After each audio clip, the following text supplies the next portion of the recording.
previous winners. It doesn't matter. Yeah, but it does. It doesn't obviously matter does. to them. It obviously does. Yeah, it doesn't to them, but it obviously does to so many people. But that's just because people don't want Arsenal to win it. That's got nothing to do with the fact that they really care about the style. Are we really looking across the other teams and going, wow, what a team? No, there's not. They're so good to watch. And going, no, I would prefer them to be. No, champions. I would say the league as a whole this season has been average. Yes. Yeah, and you can see it's evolving. The stats will tell you it's evolving, especially in an athletic way for these teams. It's much more competitive than it's ever been before. It's not about how you do it; it's about whether you do it.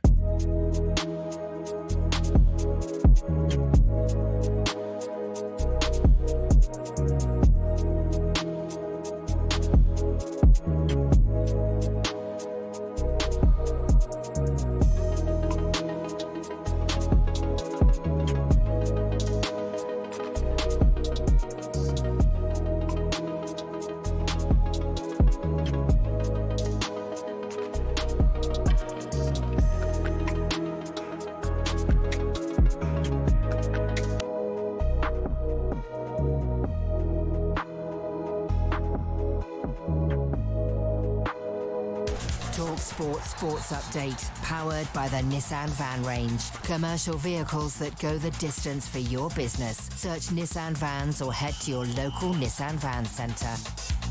Good afternoon, I'm Max Scott here with your sports headlines. Dominic Szoboszlai's warning Liverpool to wake up if they don't want to end up in next season's Conference League. Liverpool were booed off at Anfield after Spurs' late equaliser. Here's Liverpool.com's Matt Addison. They're just not playing very exciting football at the moment. They're not playing a game that you think you can sort of get behind as a supporter, and I think that is as much of a problem as the results, really. There is still a decent chance that Liverpool get in the Champions League places. Meanwhile, Igor Tudor won't talk about his future, but he will take the Atletico Madrid game live on talkSPORT 2 on Wednesday. If we're going to slaughter the manager for the last 4 games, you have to give him credit for changing the formation, to change the way they played, to adapt into the circumstances, to get an outcome of Liverpool. Jude Bellingham and Kylian Mbappe are fit again for Real Madrid. 3-0 up in the Champions League last 16 tie. Real go to Man City tomorrow night. Meanwhile, ahead of Thomas Tuchel's England announcement on Friday, are people getting carried away about Max Dowman? Only great players can do that. Johan Cruyff could do that. George Best could do that. Messi can obviously do that. Sports' Alan Pardew there, but Arsenal legend Martin Keown's urging a bit more caution. You wouldn't deny him it, but I mean he's going to have to do an awful lot between now and the end of the season, Jim, if he's going to get into a World Cup squad. And we've got enough tens to stock a whole team, haven't we, at the moment? And the Asian Football Confederation says as far as they're concerned, Iran will be playing at this summer's World Cup. The US and Israel's war with Iran has put the country's participation in doubt. Donald Trump has said it wouldn't be appropriate for them to take part, while Iran's sports minister has suggested they won't compete. For all the latest on that and much more, head to the website at talksport.com. talkSPORT News.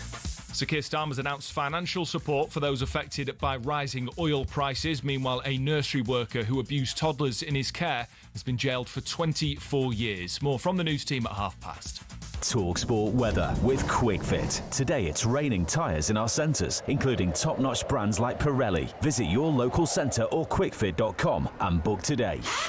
Cloudy and breezy for most of us, rain moving eastwards, the far south staying mostly dry, average temperatures and turning warmer through the week. Hello and welcome to talkSPORT Goals. We've been taking you through what should be another busy day of football. Chance to win it! We don't need to do that, guys. I'm going to owe you an apology. How would you get to that conclusion? That's a weak mentality. Oh, get out of it.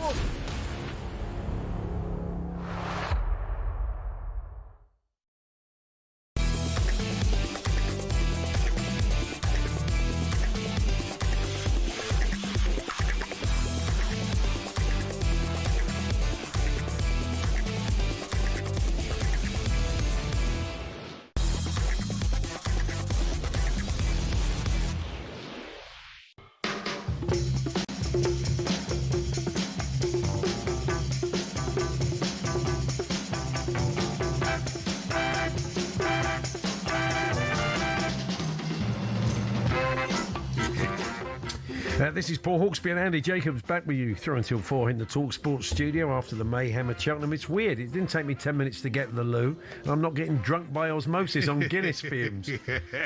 So anyway, what's coming up? Well, coming up over the next 3 hours, Danny Kelly is with us to go game by game through the Premier League weekend. Wolves' Matt Jarvis looks ahead to tonight's game at Brentford, and sticking with wingers, Chris Ashton has all the fallout from a memorable Six Nations finale. That's right. We'll also look back on the WSL weekend. We'll get some more Andy's nonsense by numbers, a recut version, and ex-Premier League ref Graham Scott on Huddlegate, Tom Huddlegate, and more. That's all this.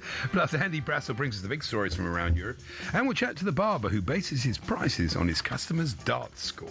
That's right. It's 6 minutes past 1. Good afternoon, everyone. Good afternoon, Andy. And welcome to our man cave. You probably notice if you watch on YouTube or Connect TV. If you're listening on radio, I'll paint pictures with words. Okay. We're in a kind of, what is it? It's almost like, it's a bit fantasy football set, actually, isn't it? It's got a bit of that.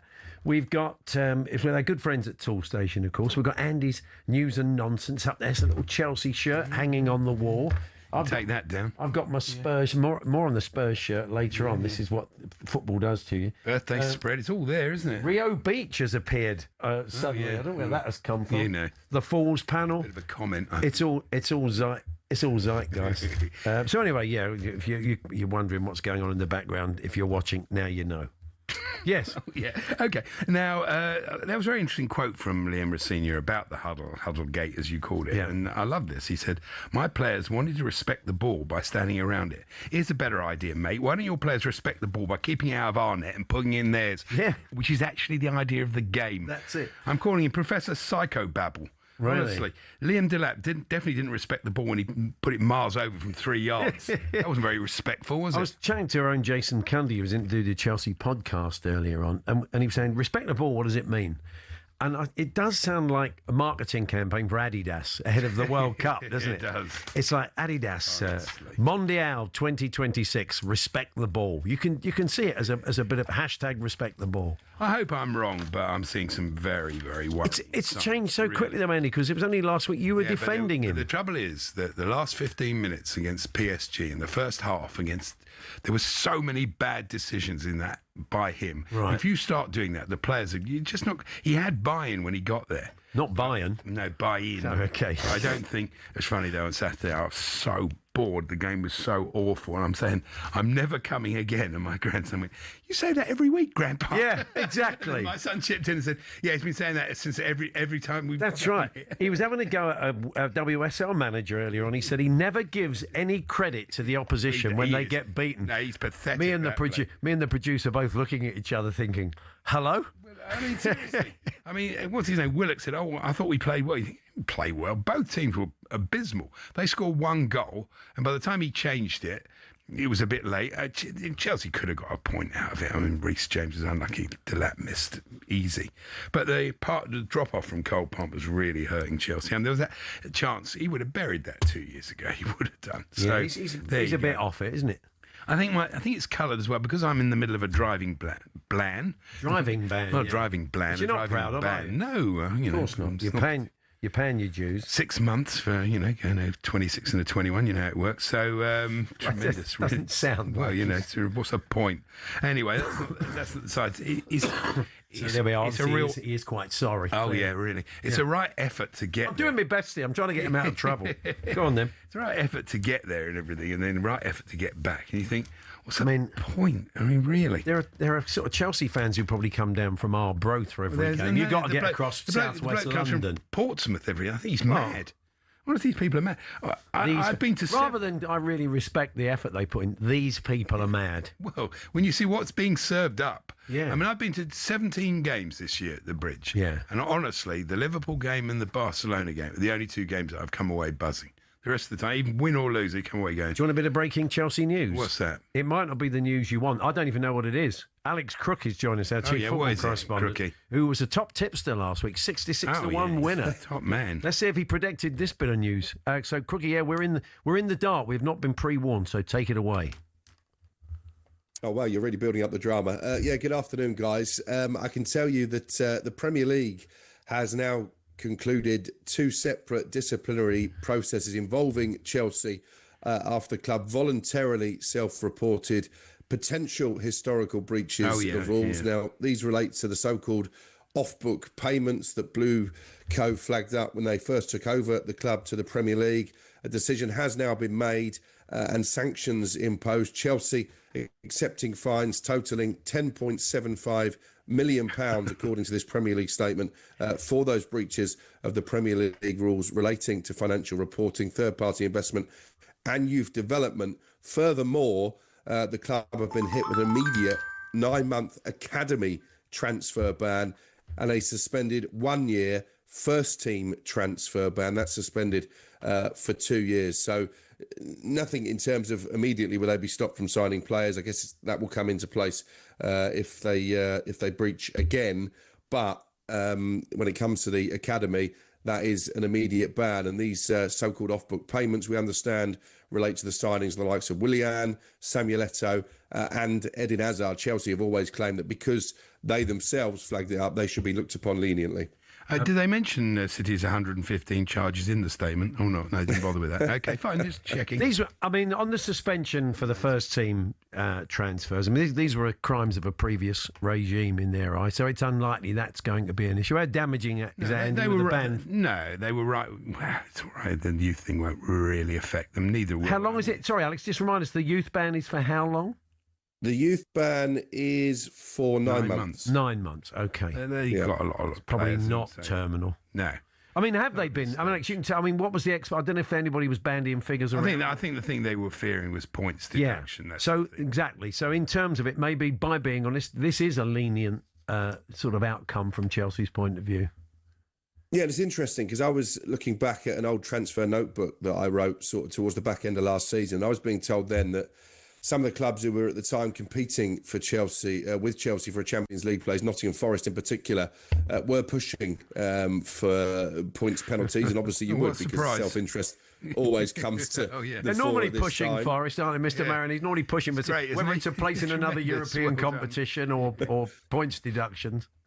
But I think on that basis, there will be a feeling amongst some Premier League clubs, and I can't speak for all of them, that maybe Chelsea have got off a little bit leniently. But as I say, Chelsea and Blue Co have always argued this was Roman Abramovich's problem and not really the new board, and the fact that they voluntarily came to the Premier League and said that we spotted something that doesn't quite add up here.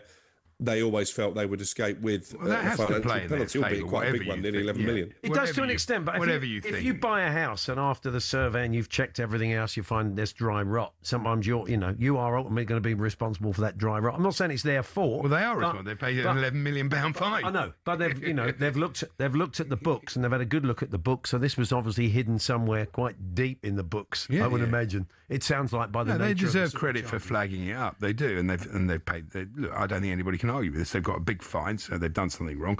They reported it themselves, so they didn't get a points deduction. I think that's fair enough, isn't it? Alex, thank you. Cheers, guys. There we are. That's Alex Crook, our chief football correspondent. A transfer ban with these sporting directors actually be a good thing. Last time we had a transfer ban, we finished fourth. Seriously, the way you may actually sign better young kids, not by being able to sign young kids. Honestly. Anyway, we may come back to that as the afternoon unfolds, and we'll bring you more on that as we get it. But we're going to go game by game through the Premier League weekend.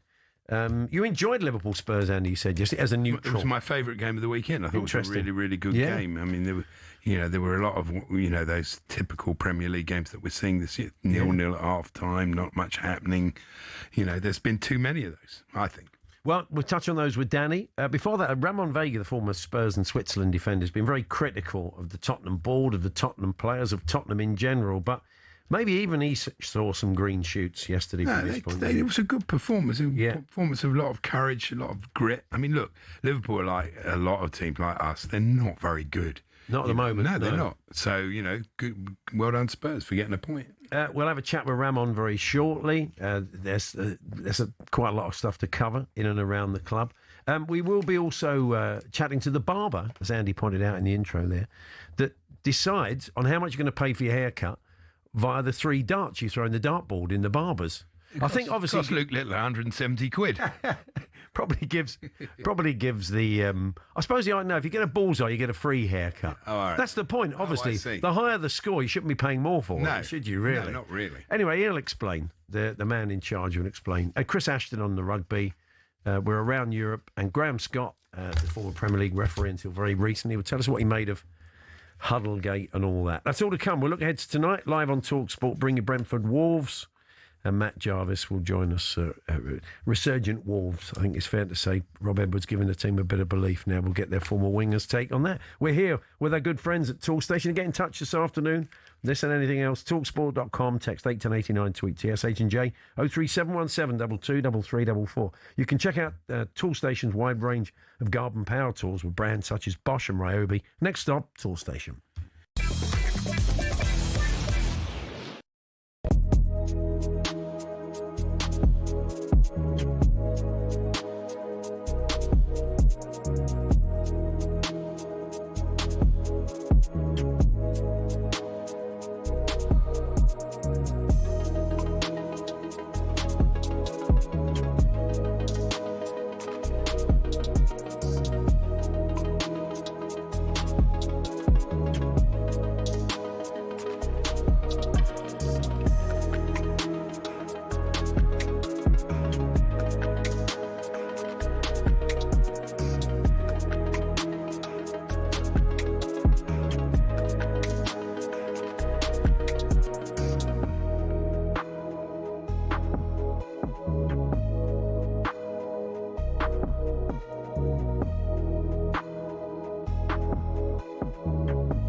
Isn't it strange that we get 6 sides that every single English side went through?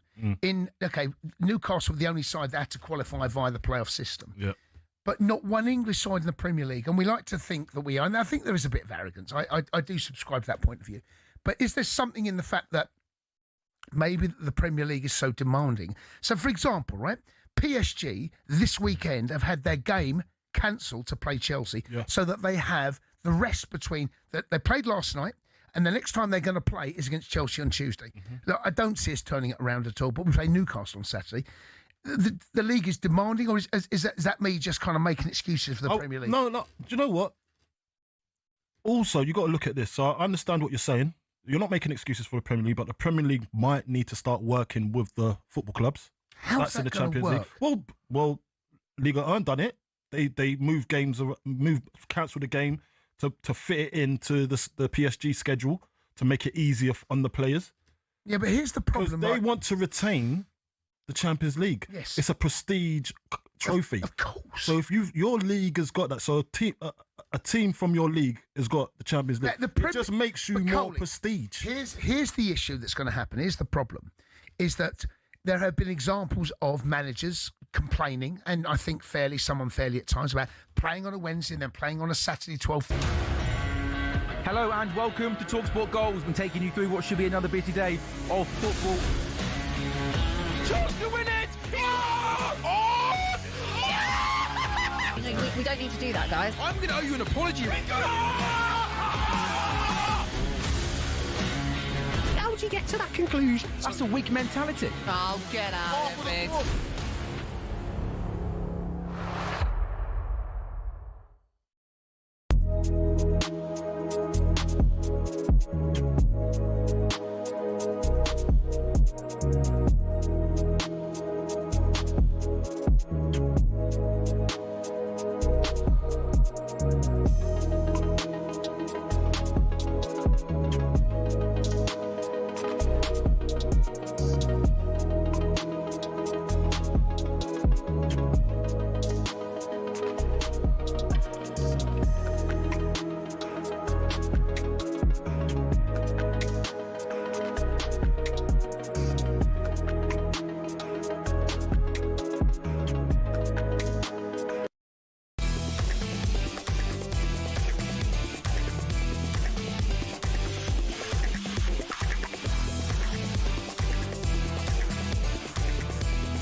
Now, I popped in my local chippy Saturday evening, and the boys are all big football fans in there, Andy. Yeah. And one of the lads said, what do you reckon tomorrow at Anfield? And I said, we're going to get battered more than that piece of cod. But what do I know? Especially when they went one down. They could have disintegrated, but they didn't. They stayed in the game. They didn't give away goals in clusters, which has been a problem. I mean, had Liverpool got the second goal, I think it would have been a different story. But they hung in there. They performed well. They had a decent shape about them and a bit more belief. Ramon Vega joins us in a moment. Before he does, the interim boss, Igor Tudor, probably would have gone had that second goal gone in for Liverpool yesterday after the 1-1 draw. And a bit of a back and forth with Sky's Patrick Davidson when he was asked about his future. All the coaches is telling always the same things, but you always insist. So coach need to ask for something because he's obliged to come on this press conference. Otherwise, he would like to stay home. I'm sure. But you insist always with the almost same questions. Have you shown today, with the way Tottenham play, that you can provide hope? What do I think? What I will ask for you now? What I will ask for? Do you provide hope? What kind of questions? What I need to tell you now? No. You can say whatever you like. Yeah, but I said this. What you will tell on my place? Of course. Mm-hmm. So this is the answer you want to hear. I've got. You can just say whatever you like. If we finish or no? We're finished. Okay, thank you. And what a load of nonsense. What's he supposed to say to that, really, honestly? Well, look, you're asking, there has been a lot of stuff in the press saying he would have got the sack, as I just said, had they lost to Liverpool. But he was asking them, say, are you still the man to take this forward? But, as you say, what's he going to say? He's not going to say, no, I'm getting the first plane back to Zagreb. Well, that's right. Anyway, Ramon Vega has been pretty critical, the former Spurs defender, of everything that's going on, top and bottom of the club. Not been pleased with what he's seen. But looking at his tweets in the last sort of 10 hours, 12 hours or so, he's seen the green shoots, I believe. Good afternoon, Ramon. Hello. Hello. Hello. Good to see you. You're always somewhere that looks that we'd like to be there, Ramon. You're always somewhere like sunny and warm, good weather, having a great time. Huh? Try again. I tried to hear you guys. Put it on again with yours. Put it together with the...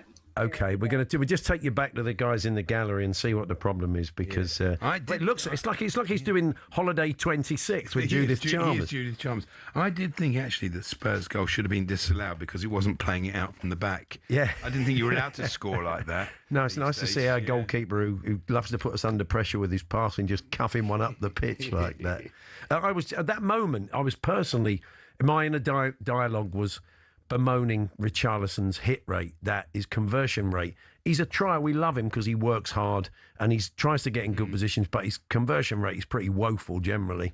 I thought he played well. He did. No, as I said, but he took his chance. He took his chance really well, even though it was a scuffer. Probably better it was a scuffer because Alisson, if he got hold of it, you could have seen Alisson saving it. But anyway, Danny Kelly's going to join us very shortly. We're going to go game by game. He was also odd in that game. I mean, Spurs having just equalised. Yeah. There's 30 seconds to go, and they get a corner, Spurs, and he takes Richarlison off. I couldn't work that out. I was thinking, well, you never know, he might score. He might score. There was that little breakaway movement. Yeah, I thought that, out of any of the two teams, if anybody was going to nick it late, it was going to be Tottenham. Yeah, but there was that Ekatike chance at the end, wasn't there, where they've got some bodies on the line. They are strange, Liverpool. A strange season. I didn't think, it's odd. Liverpool were a great club and a great team, but I didn't think they were great when they beat us 2-1 before Christmas. When I seen them in the flesh, there is something not quite right, isn't there? It's like there's, in times they've been vulnerable and slow and ordinary. It's not like a Liverpool team. They've got a game in Europe next week, but there was an edge of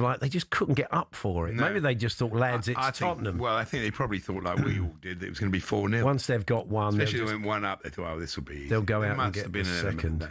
But it's important for them, I think it won't be easy against Galatasaray. They were great in the last round from home. They're not like Turkish teams that used to be. No. So it's going to be, it'd be wonderful if Chelsea could turn it around, but we all know they're not, and it will help. Getting kicked out of Europe will help. We both find ourselves in the same position this week, don't we? Needing 3 goals to get back. That's the same for Spurs. The Forests carry on in Europe, and it makes it easier. So if you're only playing, you can see with United, it's so easy. They're always fresh, and they're playing a team like Villa who played 3 days earlier. It's much harder.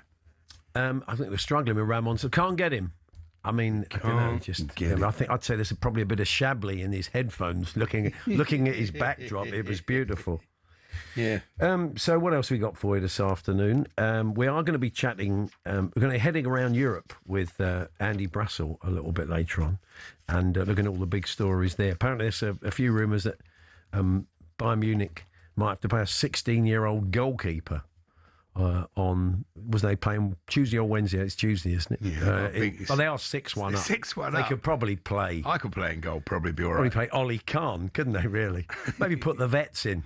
I had a bit of fun with the AI yesterday. I found an old picture of Fatty Fuchs from the early 1900s. No, that was a goalkeeper. Yeah, and I know. I animated. When goalkeepers wore thick jumpers. Yeah, I animated him tipping one over the bar and said Chelsea should sign him.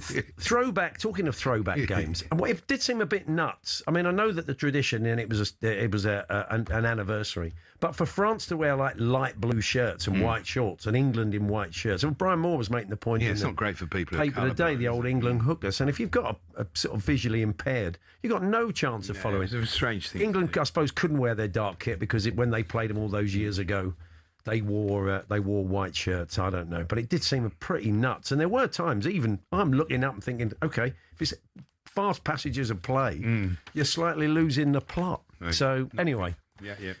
If you'd like, so Fatty Folks, the old Chelsea goalkeeper of the 20s or earlier than that. Early, I think 1900s. No, it must have been 19. Used to wear. Maybe 1916. Oh, okay, that's all right. There wasn't 1916. It might have probably been earlier than that. Used to wear thick woolly jumpers, didn't he? And like a proper cap, a Peaky Blinders cap and thick woolly. So I think of maybe a throwback Premier League weekend. They've done that in cricket, haven't they? They've done that in T20 games, wore the old Kerry Packer outfits and the headband. So it would sort out the men from the boys, wouldn't it? I mean, how good would the players be now in a pair of hobnail boots? 1905 to 1907. So he was Chelsea's first ever goalie. For a man who was only there for 2 years, that's quite a lot of notoriety, isn't it? Yeah, Fatty Folks. Yeah, but look at him. I mean, these days, imagine the fallout from calling a goalkeeper Fatty.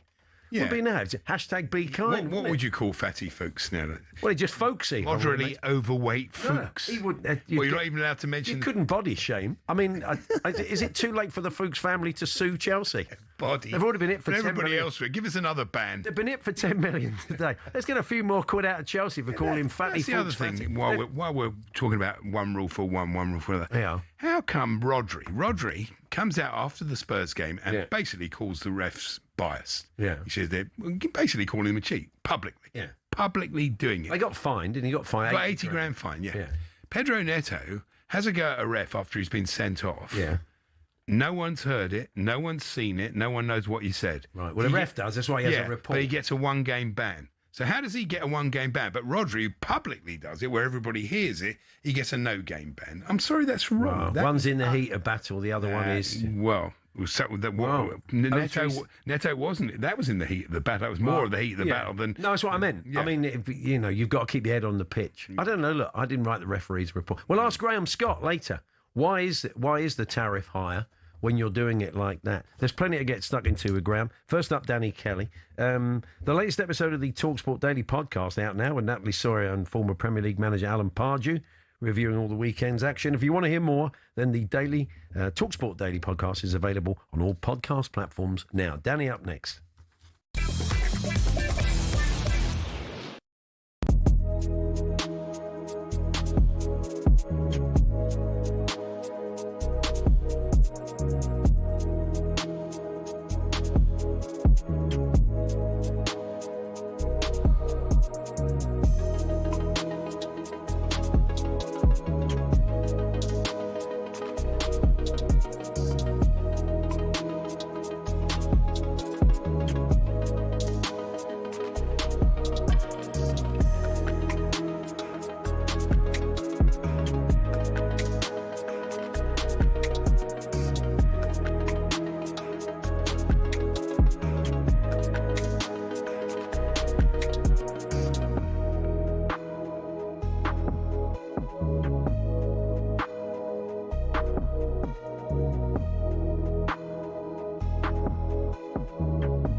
If you're taking out form right now, it has to be Harvey Barnes. Yeah. I mean, every time he steps on the pitch, I don't think he's going to score.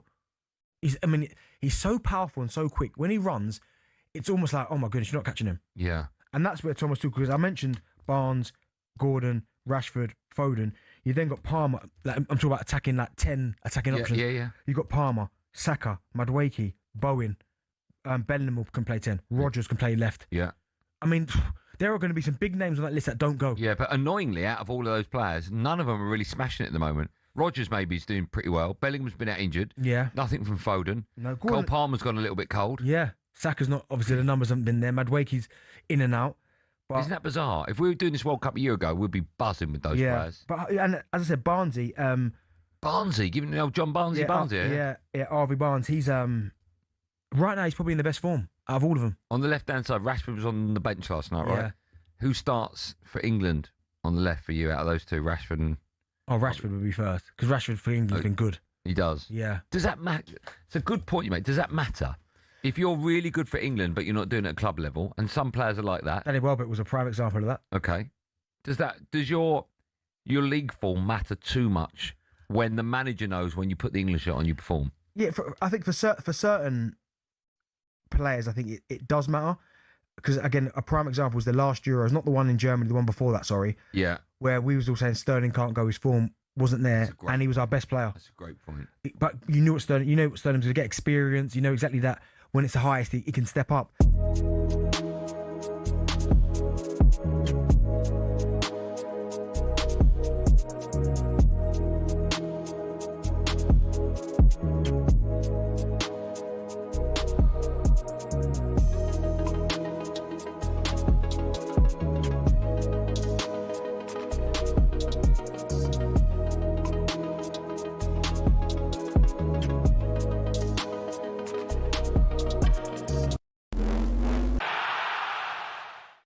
Igor Tudor says he's not been spending time worrying about getting sacked after Richarlison potentially saved his job with that late equaliser at Anfield. I never think about my future, my past. I always think about training tomorrow, how to help the players.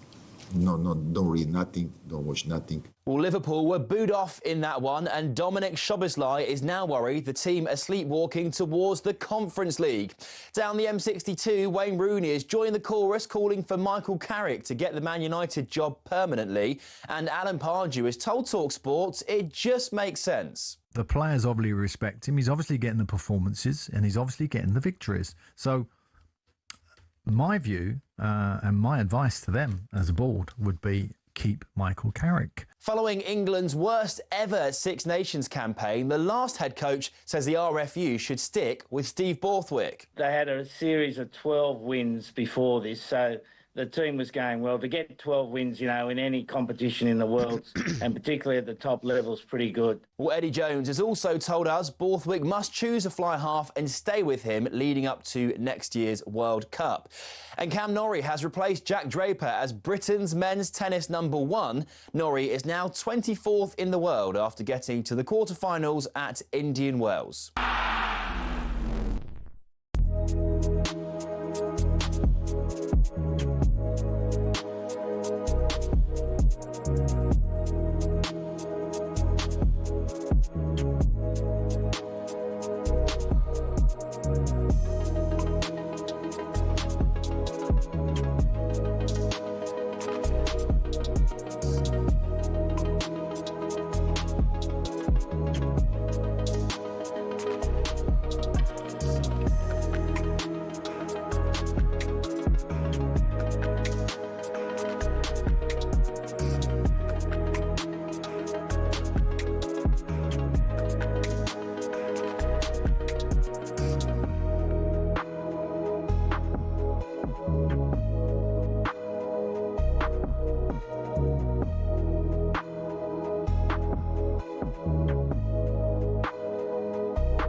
Arsenal come forward with Max Dalman, and they're away, and they're going to wrap up all 3 points. Max Dalman, the youngster, taps the ball home.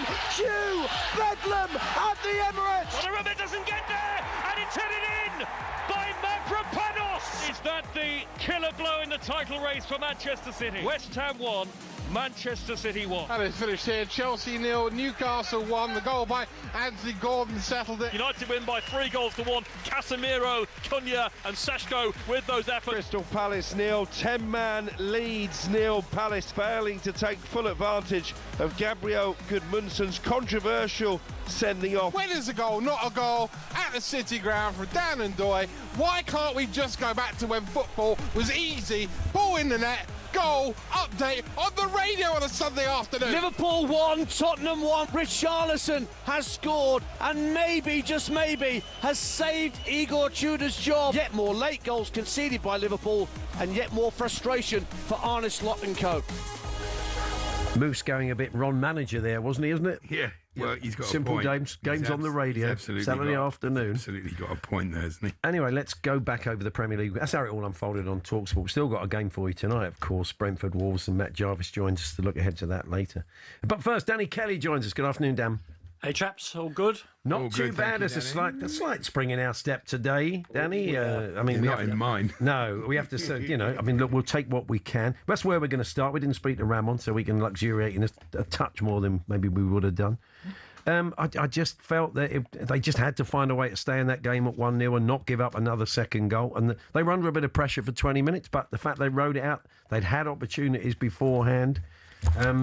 They kept it simple. All the things that you kind of felt and hoped Igor Tudor would do from day one. Maybe he needed a few weeks to get his feet under the table and get the measure of the players that he's got available. But it was better, Dan, wasn't it? Look, Paul, first of all, yes, it was better from an incredibly low bar, let's be honest. But several things happened, 4-4-2. English teams are players coming through the academy and stuff, and the DNA of English football is 4 at the back. Three is hard to train people to do. I think only Antonio Conte has won the title with 3 at the back.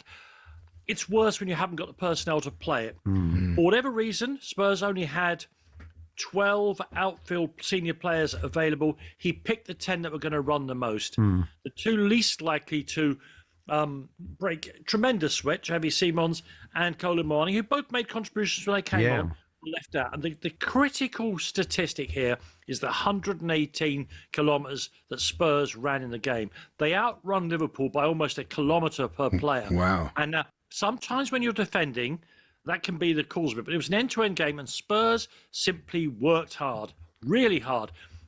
Solanke and Richarlison occupied their centre-halves, gave Spurs an out. It wasn't pretty, but it was absolutely what was needed. And I'll ask you a question now, Paul. Have you ever celebrated a single point more excitedly than I did in my living room? I don't think. No, I don't think I have. I was just bemoaning Richie's conversion rate when he scuffs that one in, and I went absolutely nuts. That was all on and rightfully so. I thought it was a good point for Spurs. Totally deserved. Yeah. I tell you, there was a problem though. Actually, people don't know about this. The VAR connection to Stockley Park wasn't working when that foul by Van Dijk was a penalty and a red card. Yeah, funny that isn't that right, Andy? It's incredible.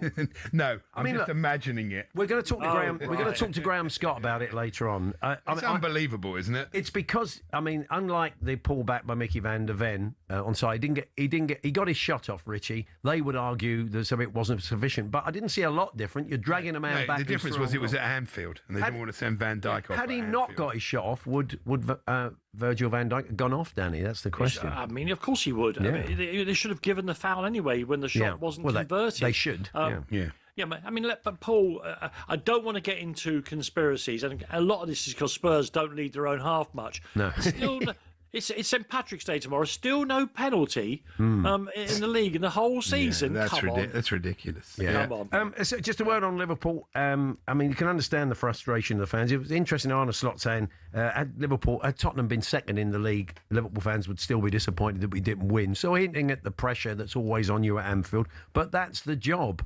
And there is something strangely off about them at the moment, isn't there? I mean, I think he has the amount of changes they made in the close season, and Diogo Jota notwithstanding, the amount of changes they made in the close season has been exacerbated by Arne's inability to decide what his best front six is. Yeah. And moving your best midfield player to right back. I'm sorry, there must be somebody better equipped to play right back, or certainly someone who could do the job, because Szoboszlai's loss in midfield is terrible for them. He's their best player probably wherever he plays.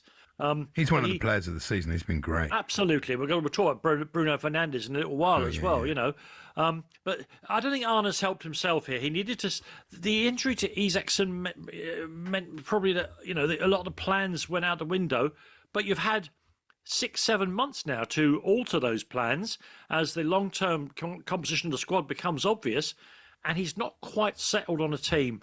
And if you consider how he went about his business last season, where they were virtually unchanged from week to week to week, I think he's added to the slight problems that they've got in the personnel they recruit in the summer. Now we move on to Forest 0, Fulham 0, and there's a big relegation 6-pointer, of course, on Sunday against Spurs. And I watched. Oh, is there? I watched. Yeah, I hadn't noticed. I watched the.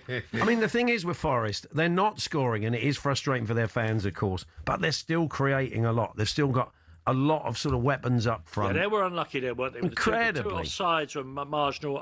Hitting the bar. Hits the post, the crossbar, I mean, they are not making... The reason why you'd make a case for Nottingham Forest staying up is obvious. They've got loads of powerful, excellent forwards. Sure. One hopes that they don't suddenly all click in a week's time. Yes. But the truth, though, is at this stage of the season... In a relegation fight as close as this, and I'm including obviously West Ham, Forest, Spurs, and maybe even Leeds, the fight is so close that talking about individual results and making predictions is a mug's game, because it is just as likely that what looks like 2 home points dropped could be the critical point in Nottingham Forest season. If they if they end up staying up by 1 point, they'll look back and say, "Well, that game we were really, really unlucky, but at least we got that point." And I think you have to take. It's impossible to extrapolate from any of these games. Yeah. Will Spurs go on to improve because they've got that late equaliser? Yeah. Nobody knows. Will Forest fall away from that 1 point they got there with disappointment, or will they go on and mesh their forward players? I think the predictions are really hard to do on this. No, very much. I tell you what I do feel, though, that offside, it's going to take, in my view, something like Brazil get cheated out of the World Cup final by one of those for it to change. But we cannot carry on with this.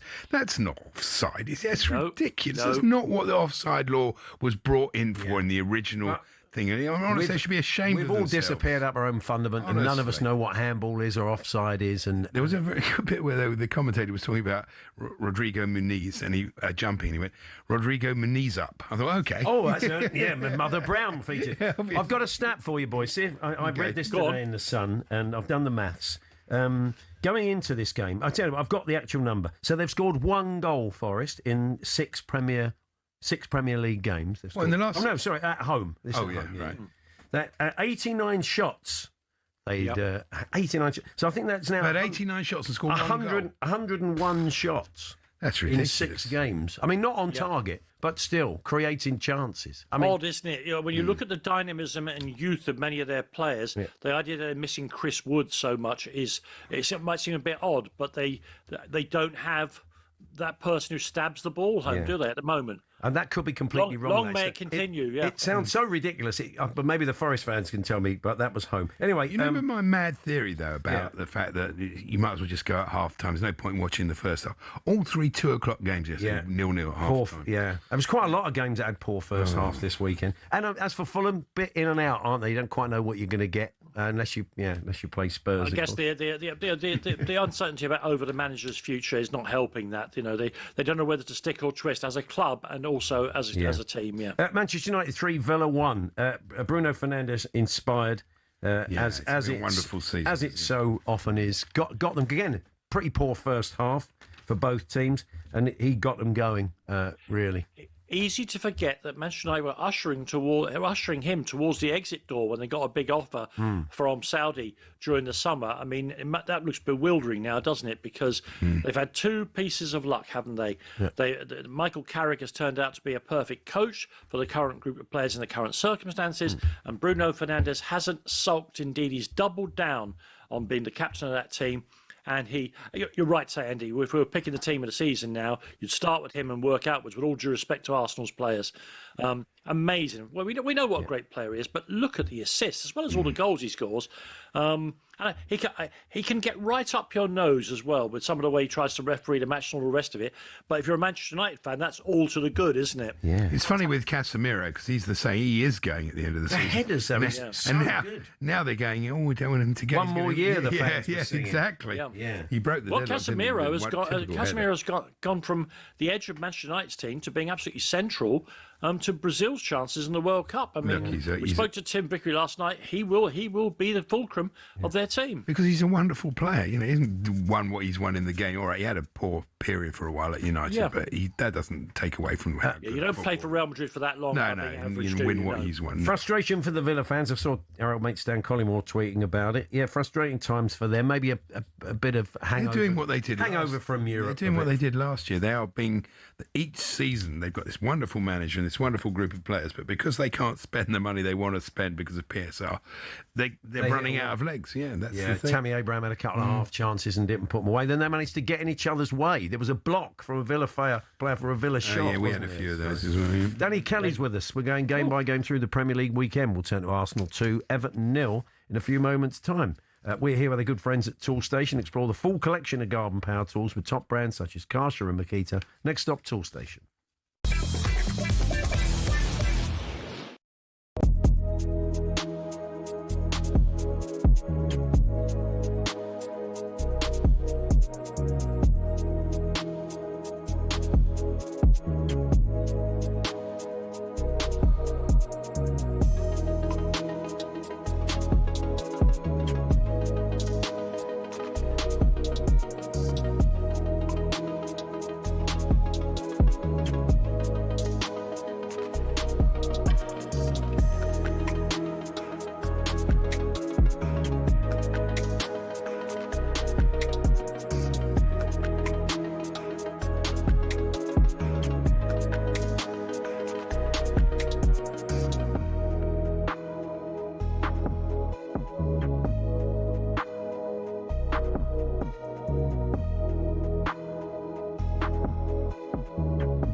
On this week's Inside Liverpool, winger Jermaine Pennant gave some of his own stats on Honestly after hearing about the Dutchman winning 62 of those 100 in charge.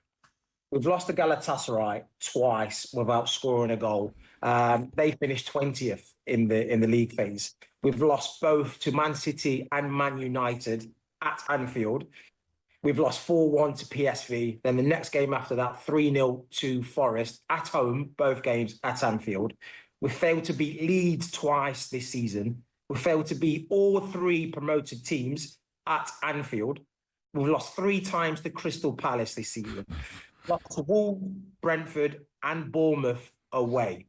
Now, I don't know who you blame for that. I don't know if you blame the players or the manager, but hearing that is absolutely shocking. As current Premier League champions, that is dreadful. Jermaine Pennant there on Inside Reds. And if you want to watch the latest Inside series, all the episodes are available on talkSPORT's YouTube channel. That's all thanks to BetMGM 18+. BeGambleAware.org. Inside series on talkSPORT with BetMGM. Watch the latest Inside series episode live on talkSPORT's YouTube channel now. 18+. BeGambleAware.org. Are those fair stats for Jermaine Pennant to use in his argument against Arne Slot? Well, they are facts, aren't they? So, and it depends on the standard which you judge Liverpool by, and you know them standards have certainly dropped a long way below what was set last season. Hello and welcome to talkSPORT Goals. We've been taking you through what should be another busy day of football. Chance to win it! We don't need to do that, guys. I'm going to owe you an apology. How would you get to that conclusion? That's a weak mentality. Oh, get out of it.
Hawksbee and Jacobs here on talkSPORT. I gave you a bum steer. We're going to be doing those games I mentioned just before we brought you the travel later on, because we've still got a cover. Crystal Palace 0, Leeds 0. Our mate Bruce Millington, the former editor at the Racing Post, saying, been off Glasner now. What's the point? And when you look at these quotes after the game, he says, we're not the goal machines of the Premier League and we accept this. Crystal Palace have to accept where they are and who they are. No fan wants to hear that. And it just seems to be sort of fizzling out, doesn't it, Danny? Very odd from a Palace point of view. Yeah, this is a new thing with managers now. Instead of sort of hinting at problems by only having 7 subs or putting a load of kids who are still waiting through the GCSEs on the bench, they now come out straight out and say, this club is wrecked. It's hopeless. What could a great manager like me hope to do here? We see it increasingly. We see it with these project managers. Bruce is right, I suppose. Palace at this point means they're absolutely safe from relegation. They can concentrate on the Conference League. That they've got to go to Larnaca and get something, which I think they will. But I don't think that they are the nailed-on favourites for the conference like the English teams often are. I agree. Palace, they're all treading water, aren't they? And also, let's be honest, because of the things that have happened in the transfer market, they're not the team they were last season either. No. And it's inevitable, isn't it? He can say that Palace have to know their place. But Crystal Palace won a trophy last season, and they're in Europe this season. Fans' expectations raise, and they expect more. They don't expect to have this moment in the sun and then put everyone to say, well done, everybody, we'll take the next 2 years off. That's not how it works. No. Leeds, well, I didn't really think there was a second yellow card, Not at all. I mean, I don't think Thomas Bramall did. He doesn't give... Had he realised he'd already given him a yellow, he probably doesn't give him that. It was a 50-50. Unless it was a Chelsea player and he couldn't wait. Well... The defender, JD... what's his name? Canvot, he should get a one-game ban for that. Honestly, that is bringing the game into disrepute. You cannot celebrate an opponent's red card. Like a goal. I'm sorry, that's ridiculous. Next season, of course, the hilarious thing is that VAR, which we all hate, loathe, despise and abominate, would have changed that decision because they're allowed to look at second yellow cards, aren't they? Well, that is... it's true. What's the difference between brandishing an imaginary yellow card and celebrating a player going off like you're celebrating a goal? I don't see a great deal of difference. Really. One is currently against the rules. The other just makes you look like a twit. Yes. I mean, Brennan Johnson could easily have got a second yellow. And having done that, there he was with the opportunity to do a make-up decision, and he decided not to do it. A damning stat from Palace point of view. Yesterday, they became the first Premier League team on record not to register a shot on target against an opponent who had a player sent off in the first half, which I'm sure... They didn't lay a glove on Leeds down to 10 men. And that was, again, a big point for them, wasn't it? No, I think Leeds will be all right, won't they? It was a big point for them. And again, working out where the really big points are is a mug's game. But that, particularly after they missed a penalty and got the red card, they could easily have down tools there. But it's not in their nature at the moment. Well, let's move on to big point mode, shall we? West Ham 1, City 1. God. I believe Mavropanos' header was the only attempt on goal. But who cares? Mavropanos' attempt was West Ham's only attempt on goal compared with Manchester City's 24 attempts on goal. No, I mean, the thing about City, it's been like this for a long time under Pep. To get anything out of a game with City, they have to miss a lot of chances. Your goalkeeper has to have a blinder and you have to defend reasonably well. And that's exactly what happened. Yeah, it was the perfect storm, wasn't it, really? I hear what you're saying, Andy, but there is another part of this, and that is that Manchester City are just not as reliable as they used to be. There's no point in pretending. They've dropped points from winning positions like a mid-table team this season. And it goes, I have to be honest, Ruben Diaz is not the player he was before his injury. It's very sad, but it's true. Rodri is still working his way back up to... Ballon d'Or type form. Whether he'll ever make that again because his injury was so long, I don't know. But the middle of the team is just not as reliable as it used to be.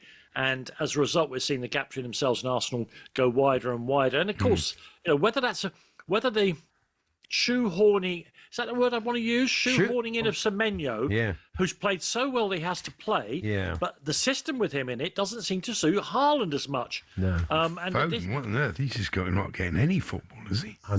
Precisely. The brilliant purchase of Semenyo has actually had fallout that it may take a little while for perhaps a great man. He will sort it out, but he hasn't been able to sort it out on the hoof, and City are struggling as a result. But you're right, Andy. Paul, when I saw that result, my little navy blue heart shrank a little bit more. Great result. Oh well my done to God! them. West Ham and well done to Nuno's got them defensively. Absolutely. 15 points in 9 games, and it was Dr. Tottenham who set them on the road, which they'll be delighted about. But they have done brilliantly, and no some of either the other day. So let's have a look at Chelsea 0, Newcastle 1. Andy gave us his take on it a little bit earlier on. He was there. And wished he wasn't. We're going to come on to Huddlegate later on with Graham Scott, and we'll hear But from a little bit on Rosenior Huddlegate, Paul, just before you, just to say, look, Liam can say what he likes afterwards, but he has to be careful because defending stuff like that means the next time he has to say something serious, we won't take him as seriously. No. Look, anybody who's ever been involved with a group of young men, and it is men, will know what this is about. This is about territorial domination. The referee being in the middle of it because Tierney's an attention seeker, but Chelsea shouldn't be allowed to be doing this. And we all know it's dogs raising their leg on the ball. And I'm sorry to say, but they can dress up whatever way. Oh, we've got to be respecting the ball. No, you don't. You're deliberately trying to get a psychological dominance over the opposition by huddling around the ball and all the rest of it. And anyone who tells me otherwise has never been with a group of young men. Yeah, but because you know, that's how their psychology works. It doesn't work. It's an absolute. Oh, of course, Andy, it doesn't work. It would be a great tactic from kickoff. I remember the days of Alfred the Great, when everybody would put their shields up and you'd advance, wouldn't you, in that kind of like huddle? Rugby, like a maul. Yes, you could have a rolling wall right to the goal, and then suddenly somebody pops out, maybe Delap, and sticks over the bar. He won't be. VAR was trying to find out Delap was offside, though, wouldn't they? So. Rosenior will not be without mentors, including his dad, and somebody has got to get hold of this bloke and say, forget the psychobabble, mate, or you're toast. Yeah. I mean, that is absolute nonsense. Right. You know, the fans are not going to buy any of that. That was a complete deflection. He basically got it wrong against PSG in the last 15 minutes, and he got it very badly wrong in the first half. He made it easy for Eddie Howe. He was schooled by Eddie Howe, and if he doesn't admit that, then he's never going to improve. Good result for Newcastle, Andy will be low to admit it, but they never win there. They never get anything there. I think Fatty Folks was in goal last time they won. The first thing, but you know, it should have been a draw. I mean, they weren't great. Neither side were great. Both could have had pens. It was a really, truly terrible game of football with no redeeming. Well, let's head into the 2 o'clock news and sports headlines with that in mind as we move on to Arsenal 2, Everton 0, and the remaining games with Danny Kelly. Kieran Maguire from the Price's Football podcast, football finance expert, is going to give us a little bit more info on what's gone on with Chelsea today. You'll hear the top line with Max in the sports news, but we'll drill down into what's gone on. It seems, from what Chelsea actually put aside for these fines, they'll be quite happy today. But anyway, Kieran will tell us more a little bit later on in the next hour.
Tottenham Hotspur have delayed season ticket renewals, which normally open by the 15th of March until the end of the season. A statement read this to season ticket holders yesterday: "We recognise the seriousness of the current league position, and following discussions with our fan advisory board and the Tottenham Hotspur Supporters Trust, we can confirm the renewal window for 2026-27 will now remain open for an extended period until Sunday, the 7th of June. And this is because, of course, the relegation is a real threat now, and even the club are recognising that that could be a possibility.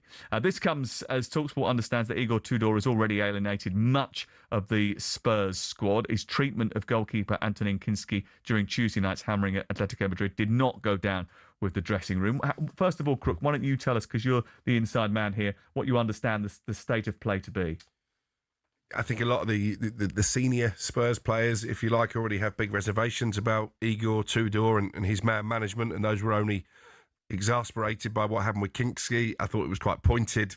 Jed Spence was also not acknowledged by his manager when he went off and came back and made a very public display of shaking his hand. So I think this is an appointment that is unravelling very quickly. I believe that conversations have taken place already between Spurs and potential other managers. Sean Dyche has been mentioned in the last 72 hours or so, but I think he would want a long-term contract, not a deal until the end of the season. There was even talk of Ange Postecoglou possibly being asked to return. I don't think, having made inquiries this morning, that will happen. Ryan Mason as another interim for the third time, it is a possibility.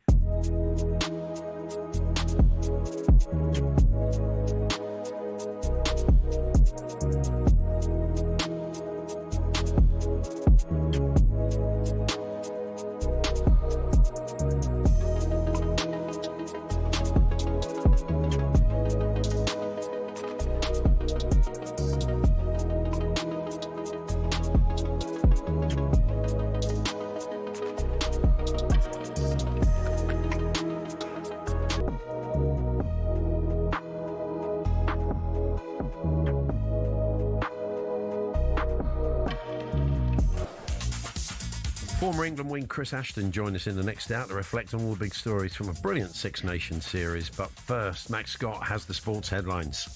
talkSPORT Sports Update, powered by the Nissan Van range, supporting van owners to get the job done. Search Nissan Vans or head to your local Nissan Van centre. Thank you, Paul. Good afternoon. Chelsea have been fined just under £11 million and given a one-year transfer ban, which is suspended for 2 years for historical breaches of financial rules. It's after the Premier League investigated secret payments made between 2011 and 2018. The transactions came to light when the current owners brought the club in 2022, and the irregularities were self-reported. To matters on the pitch, though, Chelsea are being criticised for their pre-match huddle around the ball and referee. I think it's nonsense, Ali. I have to be honest with you. Yeah. I think we've seen it twice now. I mean, I refereed a lot of football. You guys played a lot of football. I've not seen anything like it before. Former Premier League ref Chris Foy speaking there. Now, after Dominic Szoboszlai called on Liverpool to wake up following their 1-1 draw with Spurs, Martin Keown reckons Slot's got to change things quickly if he wants to keep his job. I just feel it's just a mentality at the moment for Liverpool. They win the title, they celebrated a lot to win that, but they don't seem to have clicked back into the mode with Slot this time round, and he's under pressure.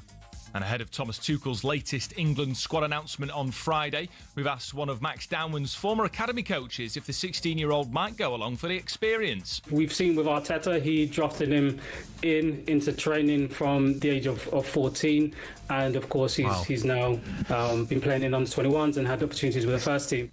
Emerson Williams says Tuchel knows best, but he's asking everyone to stop comparing the 16-year-old to legends of the game. talkSPORT News.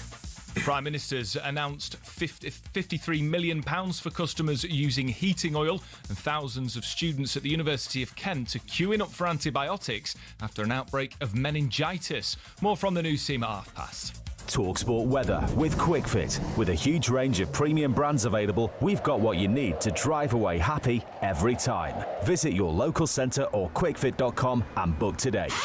Cloudy and breezy for most of us. Rains moving eastwards, the far south staying largely dry, average temperatures, and turning warmer throughout the week.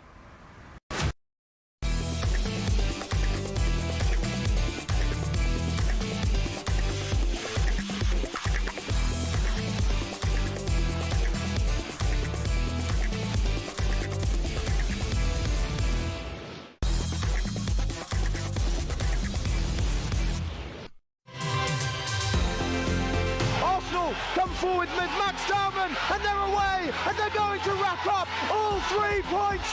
Max Dowman, the youngster, taps the ball home. Cue Bedlam at the Emirates. The substitutes stream onto the pitch. The Emirates erupts in joy. Late on here, Arsenal have picked up a huge 3 points in this title race. Yes, that's what your champions-elect do. They find a way. Everton were dogged as always, making it very tough for them and couldn't quite sit out. Gyökeres broke the duck. And they had the better chances. Everton should have got something from that game. Yeah, but, they dug in there and they got the result.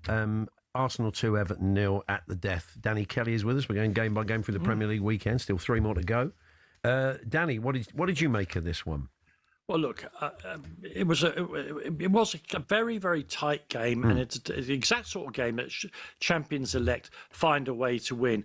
And Max Dowman is, of course, dominating all the conversations about it because he got that goal, and it'll probably, it'll be amazing when that goal gets broken by somebody even younger. But the really important thing is not the goal that he scored, but the goal that he made.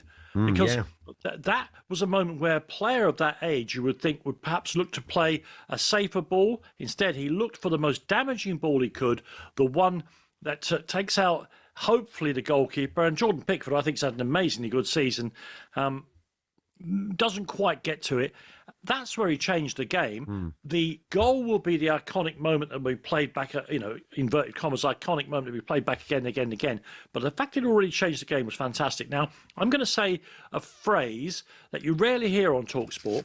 I was alerted to this fella's talent a little while ago by Simon Jordan, who for some reason had been to see an England underage game and came back. And we were on air together, and he said, off air rather, he said, I've just seen this kid he's in Arsenal's academy, and he was already a fully fledged footballer. Yeah. Those of us who've watched, football for long enough, you can recognise by the body shapes that he makes, the way he's over the ball as he takes it, the way his head is over the ball as he runs with it. All that stuff, you've seen the great players doing it. Now, you can't put pressure on him because we've seen players announced as great players before, and of course all kinds of things happen in their lives, but I suppose the last one we saw at this age was this good was Wayne Rooney. That's what I've written down. Once in a generation England talent in the mould of Gazza and Wayne Rooney. He's really got something about him. What I would say about this game, and this is a credit to Arsenal, is the last year and the year before that they would have either drawn or lost that game. No question. I mean, I think the other thing that feeds into it is because players, it can all go to their head, it can all get too much. But talking to Perry Groves, who knows a bit about his background, comes from a good family, very level-headed kid, good kid. So all those ingredients are there. It's critical, and he's at a good club at the right time where there appears to be, lots of very excellent but also solid professional players. It's all there for him, and of course no one can predict whether his mentality will hold up. We hope it will.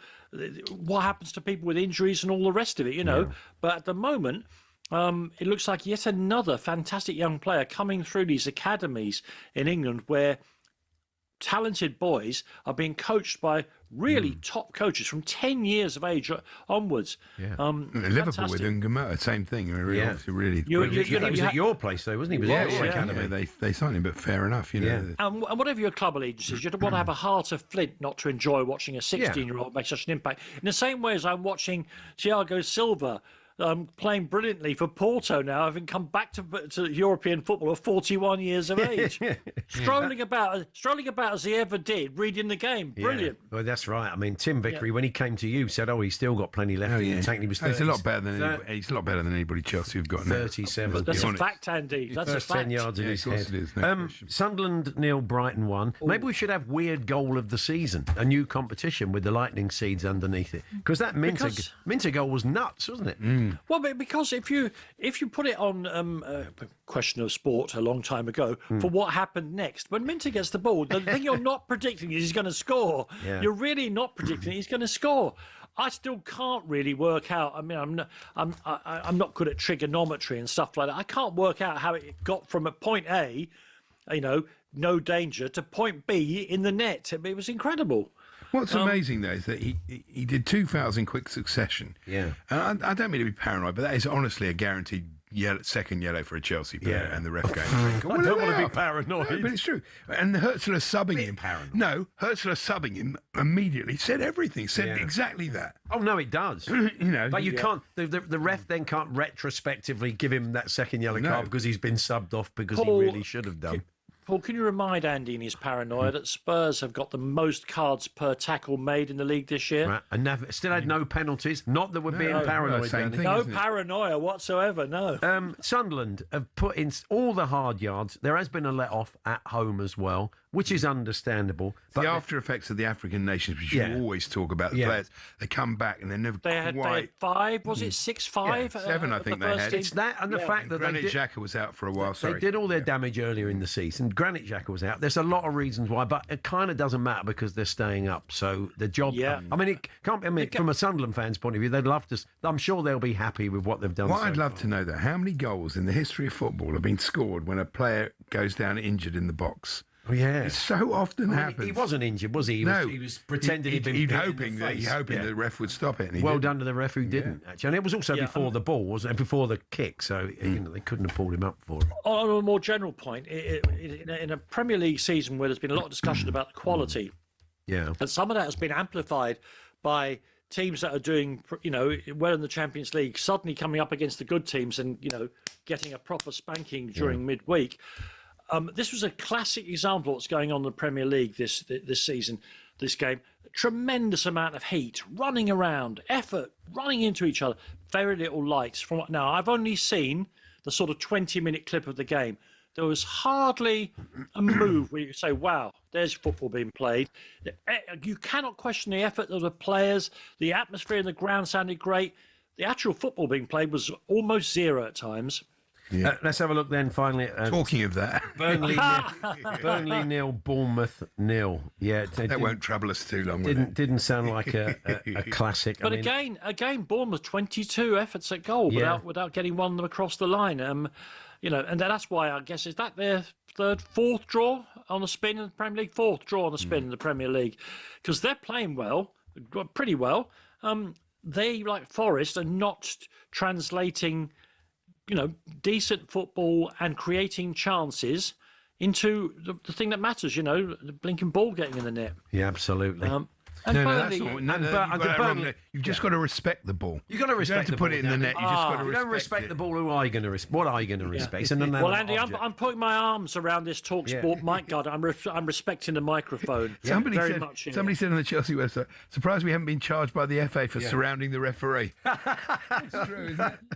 Maybe there's that exchange in the film In Bruges where he's smashing up a phone and his wife says, it's an inanimate object. Maybe I wonder if any of the players actually said to Liam Rossigny the other day, it's an inanimate object. Respect the ball, boys. Yeah, exactly. And did they get the same reply that... anyway. Well done for working in Bruges in there. Oh, yeah, and that is one of the more memorable replies, sweary replies in British film. Very good film if you've never seen it. Of course, yeah. Danny, always a pleasure. We will catch Trans Europe Express. Thanks, is available as a podcast, isn't it, from last night? Really, really good last night because Tim Vickery was in for an hour as well. Really good. Excellent. Brilliant. Cheers. Cheers, Dan. Thank you. Bless you. See you all soon. Cheers. Bye. Danny Kelly taking us through the Premier League weekend game by game. And talking to Tim, he has a new book out on, and I'm talking about it with Danny and Andy last night. So he's going to join us tomorrow in the studio. He's over in the UK, and he's going to chat about his new book, South American teams in the World Cup, South American nations in the World Cup, and that is a rich history. We better get dressed up tomorrow. It's a bit of a fashion place, isn't he? He's well turned out. That's right. I saw him in his own a couple of weeks ago. I saw him over in Rio, and he's even well turned out for a quick coffee in the afternoon. Very well turned. He'll join us tomorrow. Anyway, Saturday night is fight night on DAZN. There's some huge fights coming up over the next few weeks. This weekend, live from London, George Liddard,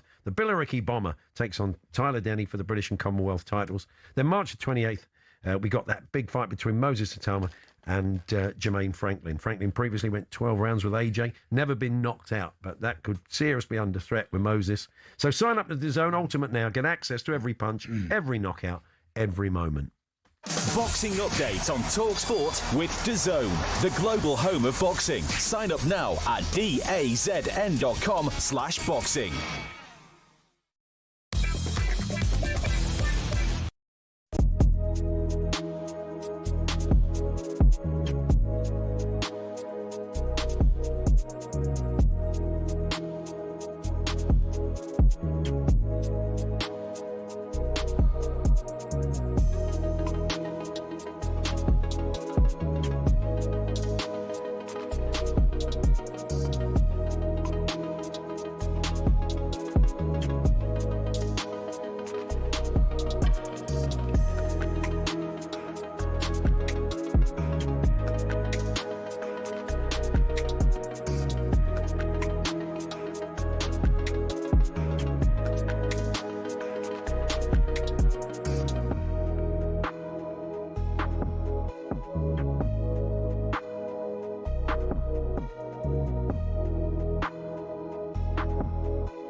Morning, guys. Jermaine.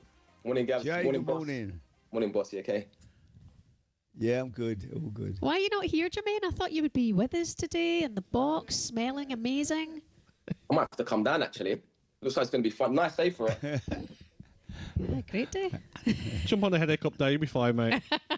He's not a racing man, I don't think, is he? Oh, I'm not. The boss knows I'm not really, and he's getting involved in it, though. Yeah. Saying all the right He's things. well behaved. Didn't come on a Tuesday when he was in on the Wednesday. No. Yeah, he was definitely there on a Tuesday. We're the lads here. All got the helicopter here, didn't they? Did they? Tottenham, yeah.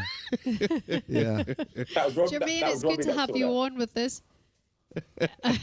Let's get your thoughts now on your former club. Shall we start with Spurs? It's a bit of a mess. Yeah, I mean, it's obviously it's been a hard watch all season.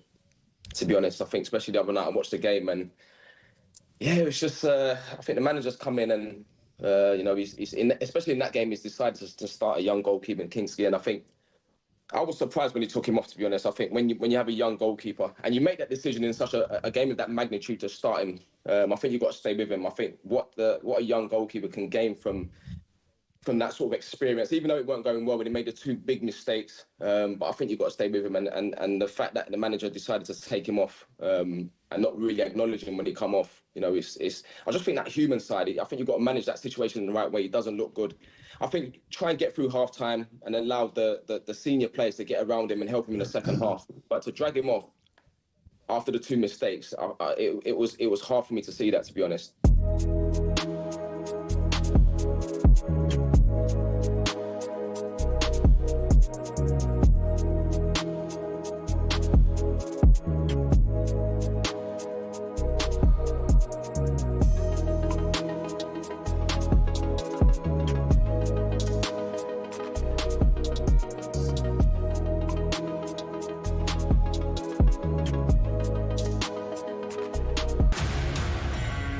Hello and welcome to talkSPORT Goals. We're taking you through what should be another busy day of football.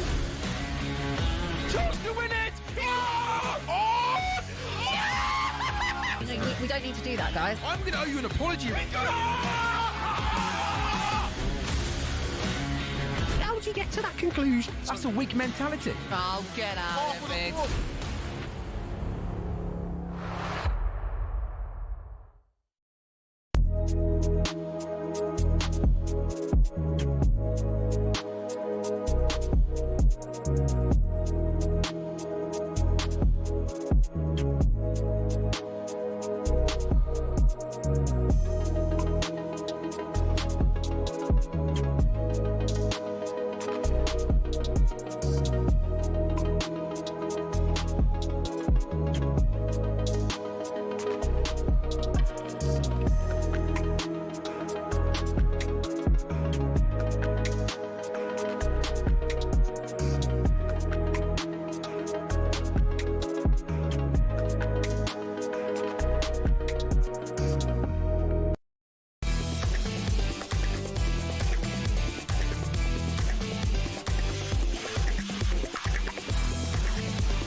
Hawksbee and Andy Jacobs here on talkSPORT. Andy Goldstein, Darren Bent up at forward right. We saw Andy at Cheltenham. He had a well-deserved day off the other day. We'll find out if he had any winners, and they'll be looking at all the big football stories of the day. Then Brentford Wolves live on talkSPORT, and of course the Sports Bar with Jamie O'Hara and Jason Cundy. Maybe a slightly more upbeat Jamie O'Hara for a change.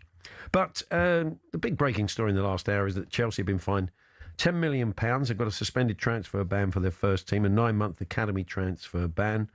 Around secret payments made to unregistered agents and third parties between 2011 and 2018. We thought we would check in with football finance expert and Price of Football co-host Kieran Maguire to sort of drill down to this a little bit more and find out exactly what's gone on. Hi, Kieran. Hi, guys. So, is this kind of roughly what you expected? Have you, as you thought about the tariff, did you have no idea? Do you think Chelsea will be sort of quite quietly pleased that this is not worse than it could have been? Yes, I think first of all, Chelsea will be delighted that it's a fine rather than a points deduction. I think it shows the merits of Chelsea self-reporting themselves. When Clearlake Capital acquired the club, this was one of the things that they discovered during a period of due diligence. And therefore, on the back of that, Chelsea have been confident all along that it would be a financial penalty. Clearlake, they held back around about £150 million from the buying price for Chelsea. So therefore, a £10 million fine, I think they will be pleased with. And I'm sure they're also very confident that the transfer ban, because it's suspended, the new owners are confident that they've done nothing wrong. So therefore, they feel that it'll be unlikely that will be imposed. Does this bring increased pressure on the Premier League to conclude the City case, though? Because all the clubs that are being punished like this, and there's been 3 or 4 of them now, surely they'll say, well, come on, we'll get fined, fair enough, but what's going on with the City case? Yes, I mean the Premier League themselves have 70-odd cases against Chelsea. This comes from the Premier League. The FA have got 70 cases against Chelsea. There's a lot of frustration with regards to the Manchester City verdict. We're now into month 16 since the hearing concluded. I think it's indicative of the complexity, and it has to be remembered that it's a Premier League commission, but the people sitting on it are independent of the Premier League. So the Premier League's not in a position to put any pressure onto the club itself. Yes, I mean, have they given any kind of time scale? I mean, they've talked about potential dates when there could be an outcome, but then there'll be an appeal process. So I know we're not here to talk about City, but as we are, it does feel like this is still a long way off, Kieran, doesn't it? Yes, I think there's a lot of frustration from everybody in football. And remember, we're now reaching the business part of the season. What happens if the verdict doesn't take place until the summer, and then it's a recommended significant points deduction? How's that going to impact upon the side that finishes third bottom in the Premier League, when potentially they may have avoided relegation? So it's an unsatisfactory state of affairs. I think it is indicative that it's not going to be a slam dunk for either party, because if it was, we would have had the verdict by now. And the number of pieces of evidence that will have been submitted to the Commission are going to run into the hundreds of thousands, and that's going to take the 3 people on the Commission a lot of time to review. But I think that everybody's patience is now being tested. Going back to Chelsea, what are these things that the FA are considering? I didn't really know. These 70 charges. What are they? Well, it's broadly payments to agents, payments to other parties, and sort of incentives to people to persuade players to come to Chelsea. Now, this was very much during the Abramovich era. I think sort of the type of players that were involved who've been sort of cited, and there's been nothing done wrong by the players, by the way. They will have simply just signed a form. They will have wanted to join Chelsea. But I think Eden Hazard's been mentioned, William's been mentioned, Samuel Eto'o. It's trying to persuade perhaps other people to encourage their clients or their representatives to allow the players to come to the club. And those payments have been made through opaque contracts and opaque accounts. I think it's also a function of the fact that Roman Abramovich, whilst he invested huge amounts into Chelsea, he was doing this via companies based in the British Virgin Islands and Cayman Islands and so on. And it's often difficult to follow the crumb trail of cash that's been paid. Again, looking at sort of a quick review of the Premier League report, there's been no accusation of fraud. It's more to do with that there's an awful lot of pieces of paperwork which didn't necessarily join up particularly well together. You do sense that this is not an isolated incident. We'd love to believe the game is cleaner than clean, but if Chelsea were doing this, you could probably guess that maybe other clubs have been doing it as well, and it's possibly still going on, finding ways. If you want to, it's such a competitive market signing the best players, and if you want to give yourself an opportunity, this sort of thing is going to go on and will continue to go on, Kieran, I guess. Well, football is a very murky industry. There's no doubt about that. And people are incentivized to persuade players to sign for Club A or Club B, and sometimes they might be acting in their own interests and not necessarily the interests of the player. So you're absolutely right, and this doesn't just happen in England, by the way. Like, I can assure you, this is also there are also accusations of similar types of behaviour in terms of big signings overseas. Given the sums involved, and we're talking millions of pounds, if you can get an extra couple of million for yourself, if you're a player representative or connected to the player in any way, shape or form, then the chances are that might be very persuasive if you've got the ear to the player, and clubs are aware of this. Good stuff, Kieran. Appreciate you joining us at late notice. Thanks very much. Thank you. And I'm sure Kieran and Kevin Day will be looking into this more and discussing it in their excellent Price of Football podcast. They make football finance sexy, which isn't an easy thing to do, wherever you get your podcast. A bit more Chelsea news. I think Andy is aware of this, but Reece James has picked up a hamstring injury. Were you aware of this after the game or not? Not at all. I was surprised, although, this has been the argument against playing him at right back. And when you play him in midfield, he's not having to make these sprints. Whereas when you play him as a right back, he's having to sprint up and down. And that was the problem in the first place. He did play right back in the second half, so maybe... This has got shades of Sessegnon to me. When you look at 10 hamstring injuries since match day stats, 10 hamstring injuries since December 2020. 120 or 130 plus matches. He's played more football this year than he's played. Yeah, because he's not doing those explosive runs. It's really difficult. He's had surgery. He's had. I mean, it depends how bad it is, and it might just be. It's tough, isn't it? I mean, it looks like, God bless him, Ryan Sessegnon, he had it up on both, and I think he's now kind of got to grips with it, and he seems to be able to play a lot more football. But it must be bad when you. It's incredible that he's such a good player, because it must be hard to trust your own body when you're an explosive player like that and not think you're going to pull up. He has been able to, and it's just unfortunate, I suppose. He's played a lot. I think the fact that he sort of played maybe 3 times in a week, which he wasn't doing in the medical department, weren't letting him, so probably proved right. Well, what a Six Nations we've just had. Probably, they say, the most exciting and certainly the most competitive we probably ever had, with Italy getting the victory, the key one, of course, against England. Chris Ashton, 2-time Six Nations winner with England, will be joining us for a chat to look back on what we learned from. There was a lot of good positives that came out of it. Chris joining us for a chat. We'll be around Europe with Andy Brassel. And don't forget, live football tonight. Remaining Premier League game, Brentford Wolves. All the build-up from 7 with Adrian Durham, Sam Matterface and Danny Murphy.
Just so typical. That's so nonsensical.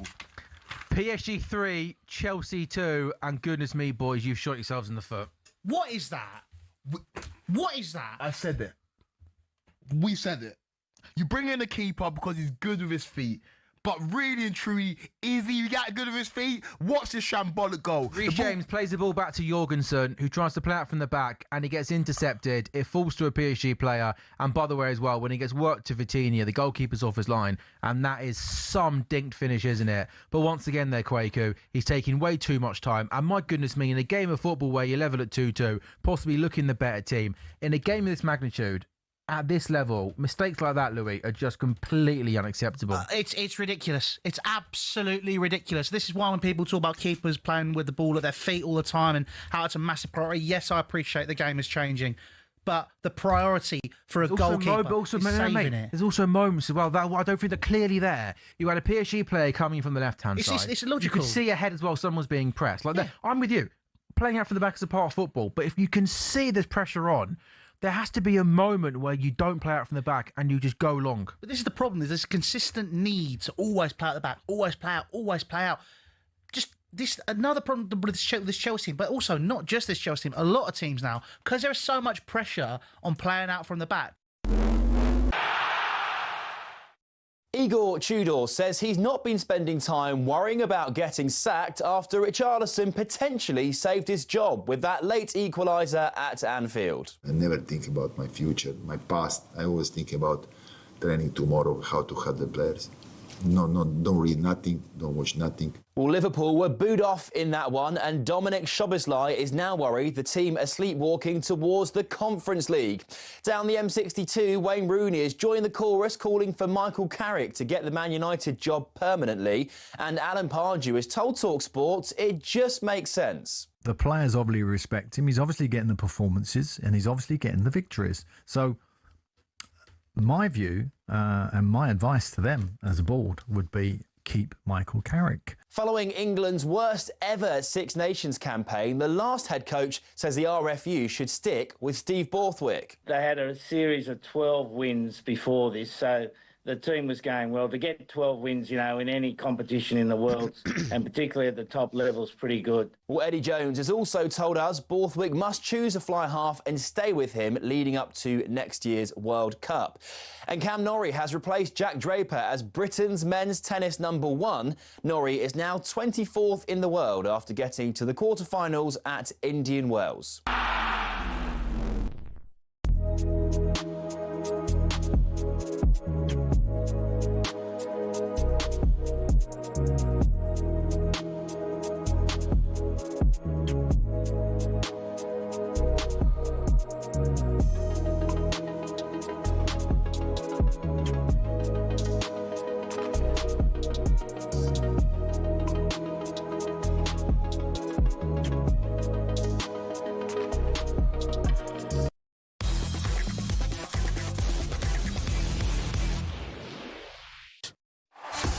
Big Six Rugby Review on talkSPORT with the iconic Peugeot 3008 Fastback SUV.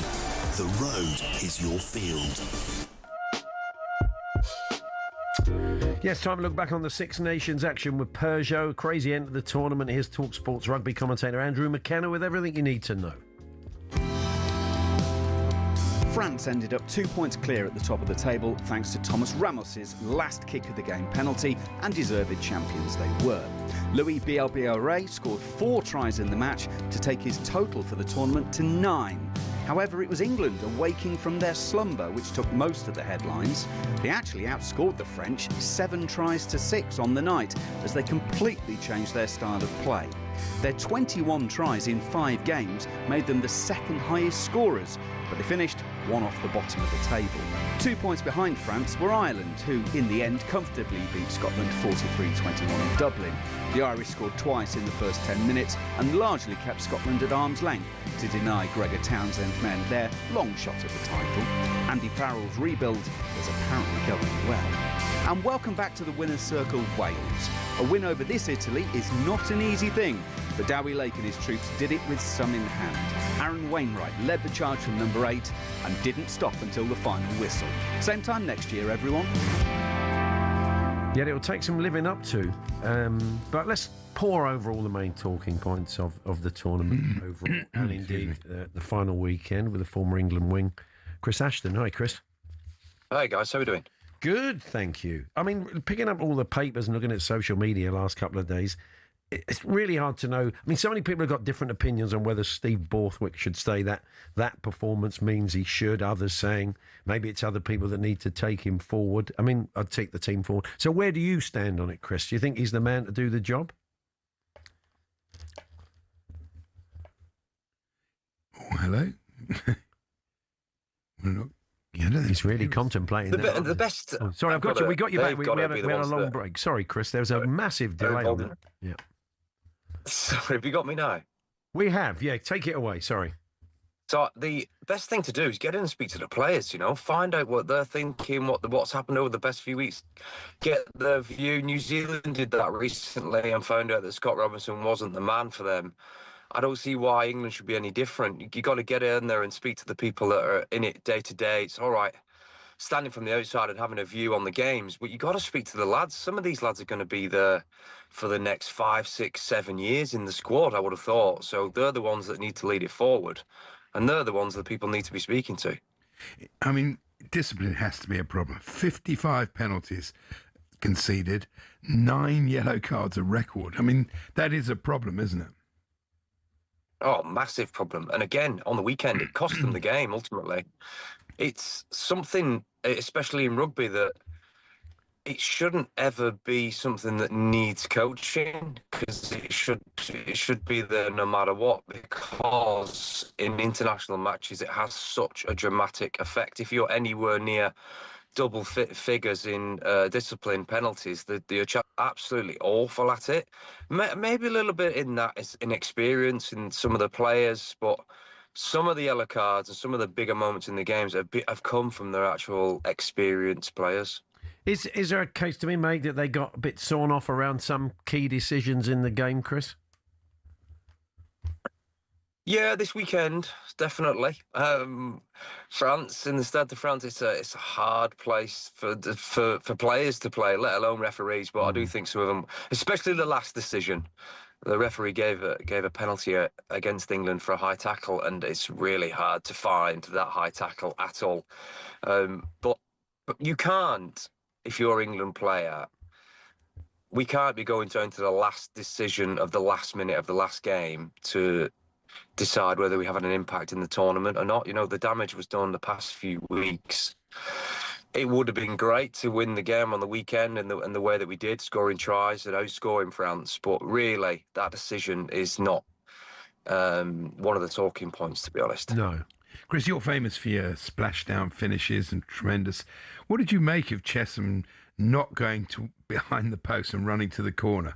Because it was a key kick. Yeah, easier said than done. I was more thinking about celebrating diving as far as possible if I was running from that far out. You get caught up in the occasion and you get an intercept from 50 metres, and especially if you don't score many tries. It's all right if you score a few tries. You start, or goals for sure. You start thinking about the extra bits. So if you've got a lad inside you who'll be thinking straight and he'll tell you, scream at you to get into the post. But I think Ches was just enjoying the moment. We can't take that away from him, can we? No. You must have enjoyed the sort of to and fro that Henry Pollock had with the fans. They don't really know him, but they just decided to boo him because they didn't like him. But he gave a bit like you used to. He gave a bit back. He was shushing them.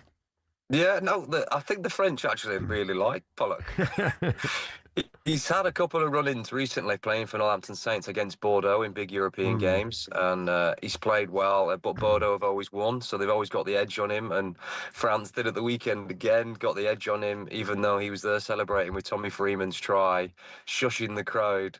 Oh, it's part of it. We need that in the sport. We need people like Emery doing their bit, and he's such a talented player. He's backed it up so far. He was unlucky at the end of the game. He got a turnover, and his pass went away, which gave the ball back to France, but he's going to be some player for the next 10 years. I mean, it was a redemption Six Nations for Gregor Townsend as well with Scotland, who he was the one under the cosh, not Steve Borthwick at the start of this, Chris, wasn't he? Well, he was, yeah, ridiculously so. He was the one people were calling he needs to go because they had a poor autumn. But, I mean, they gave themselves an opportunity to go to Ireland and win the tournament, really. They've been so good.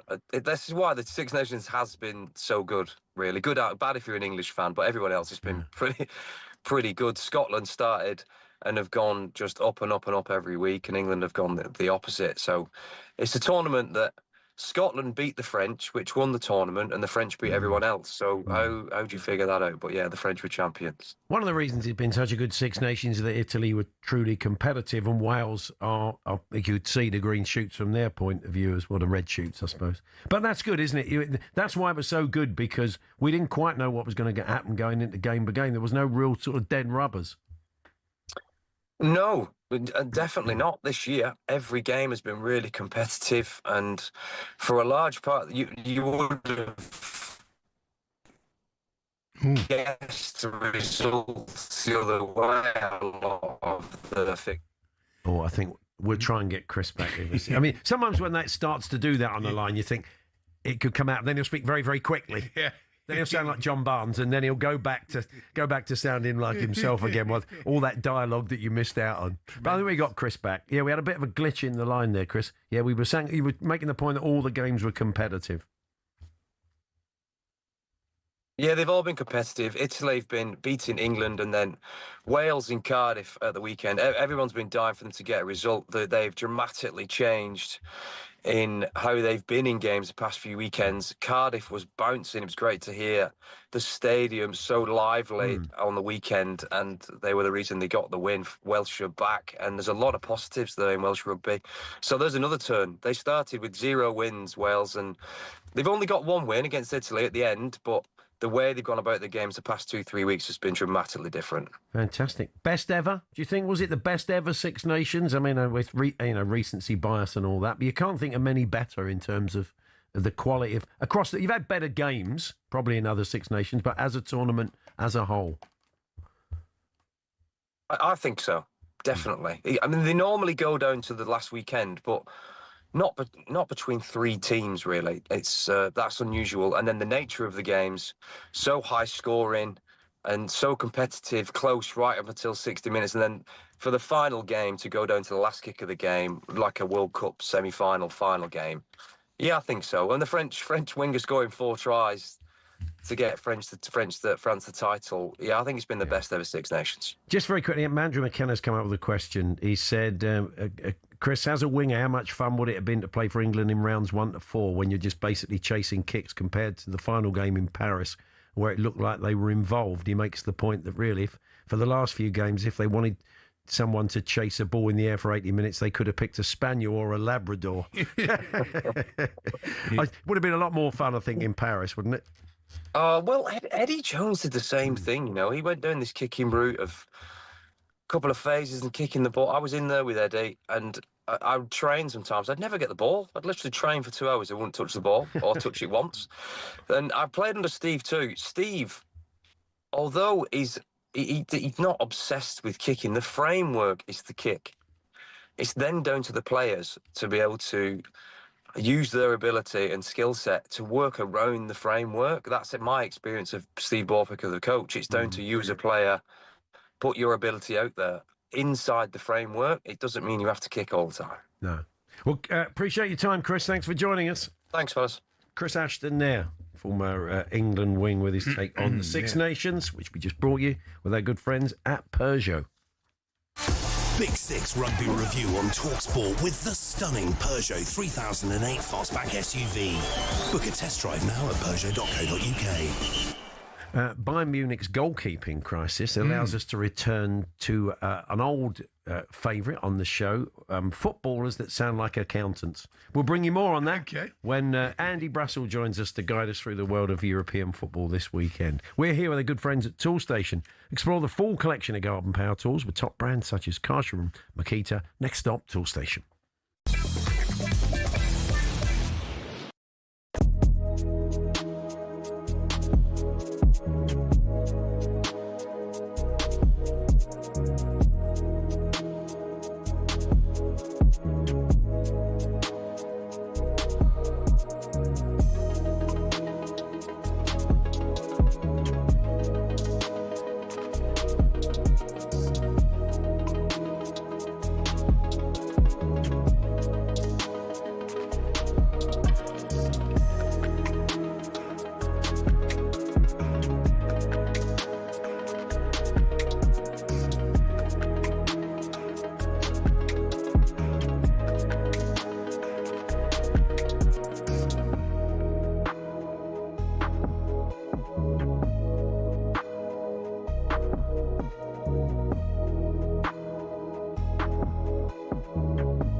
Just a quick word on some of the other stuff that's been doing the rounds this week. Eddie Hearn has been making more noises, discussing the prospect of AJ. We don't even know when he's going to come back and start fighting again, taking on Tyson Fury.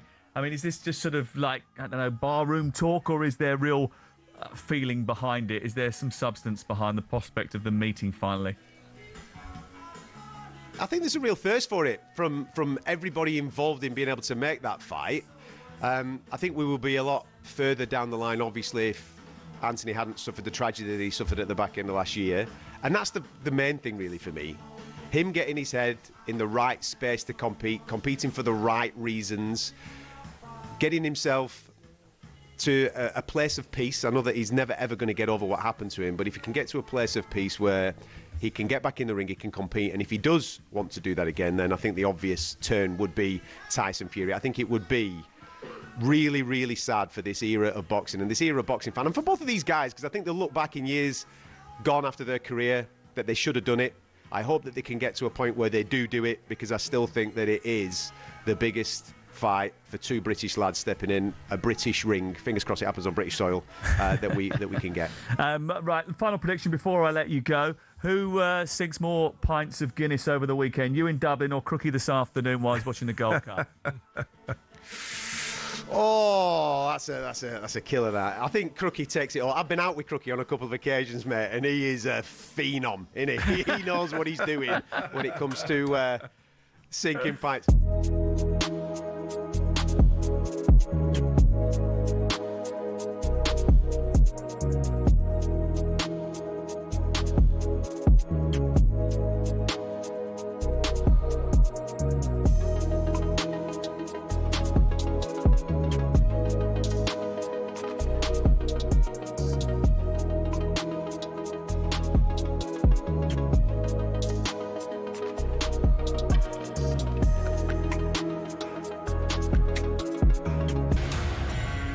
Hello and welcome to talkSPORT Goals. We've been taking you through what should be another busy day of football.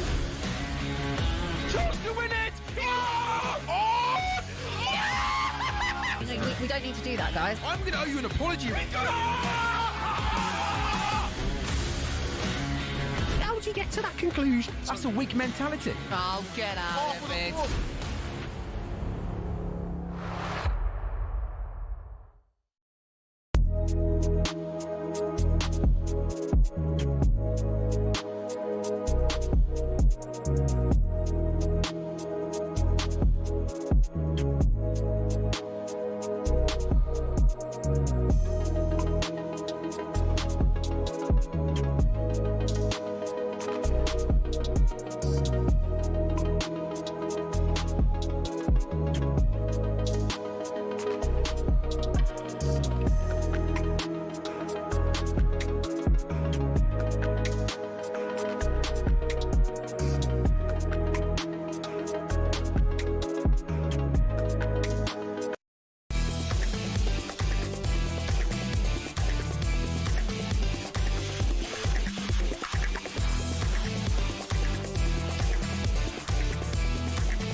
Time then to head around Europe. A big week in Europe, of course. I see how some of the teams that will be taking on British opposition have done. Or you just get the day off, the weekend off. Yes. It's fantastic, isn't it? Andy Brassel joins us. Good afternoon, Andy. Hello, you guys. How are you? Yes. So let me tell you why we're doing today footballers that sound like accountants. This is because we understand for the game, they are well in charge, of course, of the Atalanta game, but they have a goalkeeping crisis to Bayern, which means they may call upon the 16-year-old Leonard Prescott.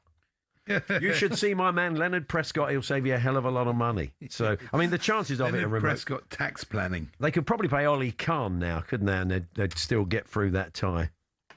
Well, I like the idea of someone who's more recently qualified, so they're up to date with the latest rules. So I kind of like that. It's very much in the Max Dowman vein, of course, after what's been going on in the Premier League over the last couple of days. So it was clear that something was a bit up. They had to bring Sven Ulreich back by a Leverkusen for their first game, his first game since September 2024. He's 34 years old. Now, it was fine, him being the third choice goalkeeper, until Dio Upamecano's taking the goal kicks. Oh. You're thinking, all right, okay, something's happening here. So it's the best possible game to be 6-1 up in from the away leg. So they had a right going over in this one, Bayern. I mean, we know Leverkusen versus Bayern over the last couple of years. It's been pretty intense, pretty high level. Leverkusen have had a lot of changes, but they're hoping very much to make the top four again. It's a big deal for them financially and status-wise. And when you think about it, they've had a really, really hard week. In 4 days, they had home games against Arsenal and Bayern, who are arguably the 2 best teams in Europe at the moment. And they came pretty close to beating them both. But funnily enough, after conceding equalisers in both of those, they're not really any closer to achieving the aims that they want to this season, because they're definitely second favourites coming to the Emirates, of course. Do you think this is right? I mean, Leverkusen have got to face Arsenal. Right, Arsenal played, but PSG get the weekend off. And that can't be right. How are UEFA allowing this? Well, it's not. It's not UEFA's call, is it? It's not UEFA. It's the individual leagues. It's always been the case. Complete advantage to that team. It's not fair. But that's the attitude of the funny, French Andy. league, isn't it? Of course. It's funny, Andy, because I guess we're talking about PSG having the weekend off. Yeah, I mean, they could have played 9 games between them. They're still going to go through, but that's not the point. Yeah. Well, regardless of whether that is or isn't the case, I think it's interesting because that they were playing a game. They were scheduled to play a game against Nantes, who are second bottom at the moment. Of course, they're a big club with a huge reputation, but they're rubbish at the moment. You know, they've just changed coach to a former PSG coach, actually, Vahid Halilhodžić, who has arrived to save them at 73 years old. But the interesting thing is, PSG have got a squad and a half. They could have put out, they could have made 11 changes and still gone and beaten on the Parc des Princes. And Nantes fans are not that happy about it as well, because of course, they're trying to battle relegation. I mean, at the moment, they're not going to get out of the bottom 3. They could get to third bottom just about, and that would put them in the playoff to avoid relegation against a team trying to come up from the second tier, from Ligue 2. And their fans have been doing protests about it at previous games, because they're like, OK, so you're saying it's for the greater good, but what about us? We've got like a game against PSG later in the season to come when we're trying to stay up, and possibly at a time when the schedule doesn't suit us. But the Premier League could do similar things, Andy. But we've seen in the past, when Jurgen Klopp complaining that before a huge European game semi-final, they're not going to do they had to play a 5:30 game and not the 12:30 because of the deal with the broadcasters. So it was ever thus. Arda Güler scored a quite incredible goal for Madrid from 68 yards. I'm just showing it to Andy. I know, had a look. It's amazing. What a shot. It's amazing. And it only bounces once as well. Yeah. And it's funny, you can see, when you see the view from behind the back of the goal, it's the last goal in the 4-1 win over Elche on Saturday. And you can see the goalkeeper looking at it, and the minute he's sort of jogging back towards his goal, and he says, that's quite a long way over my head. I think I could be in trouble here.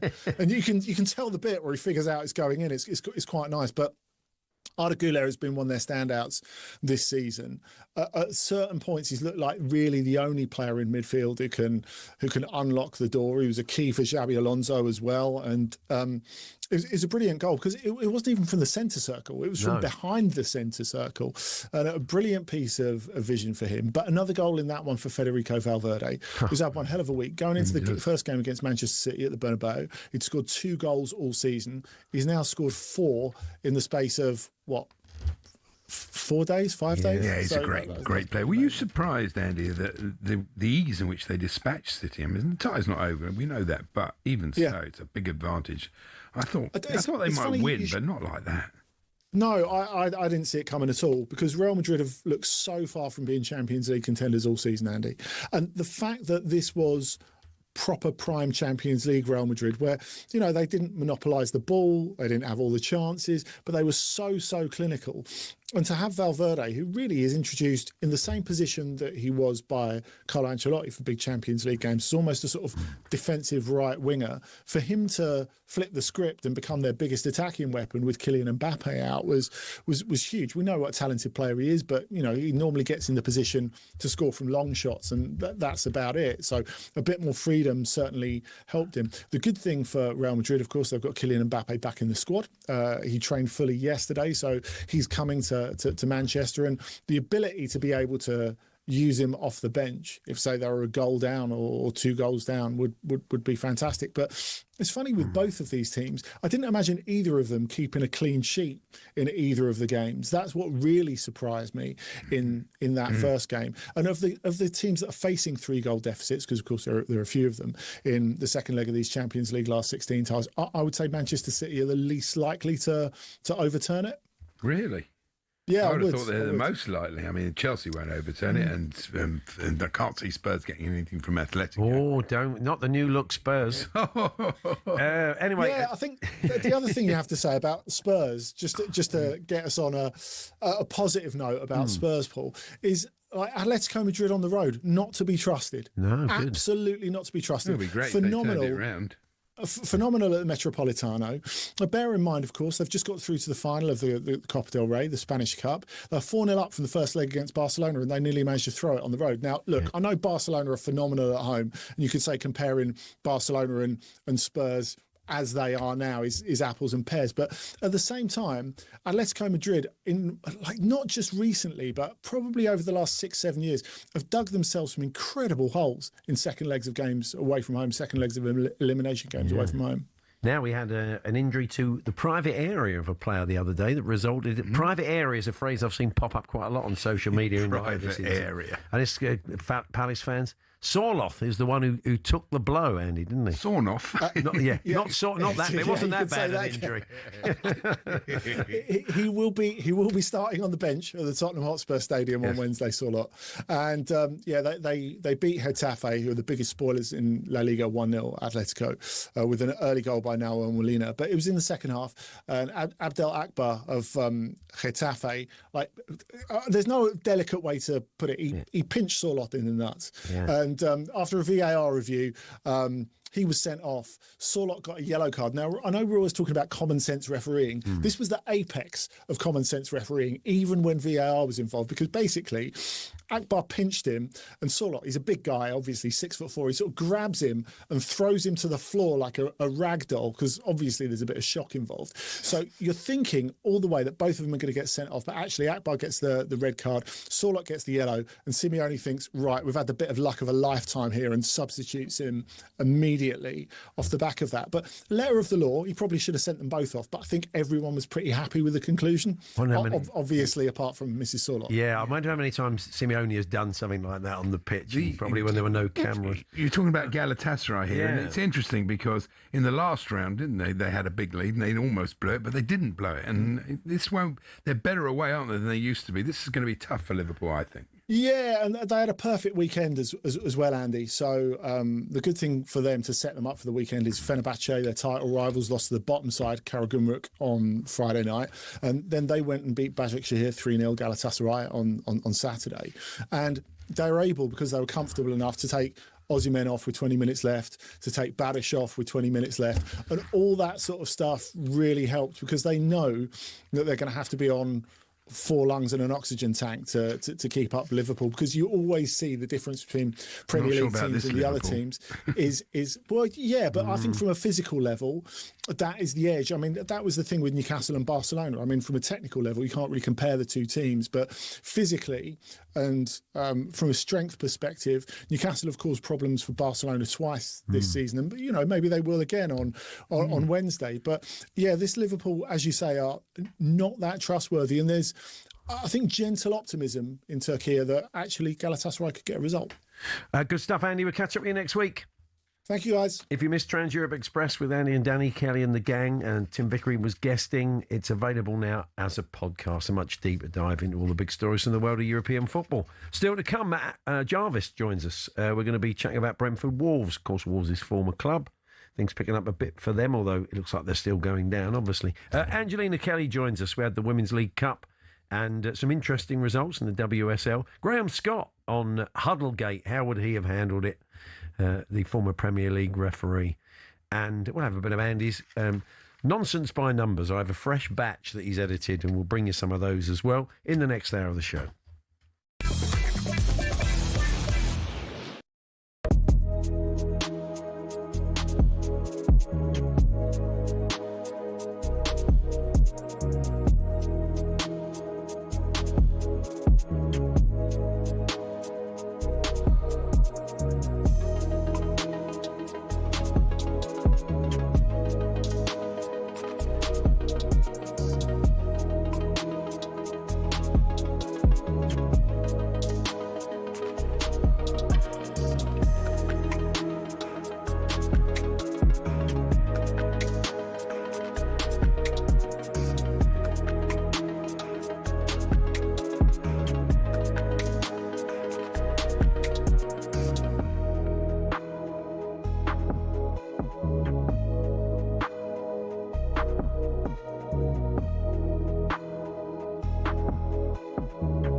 In the past 10 years, on only one occasion has a side been on fewer points than Arsenal at this stage of the season.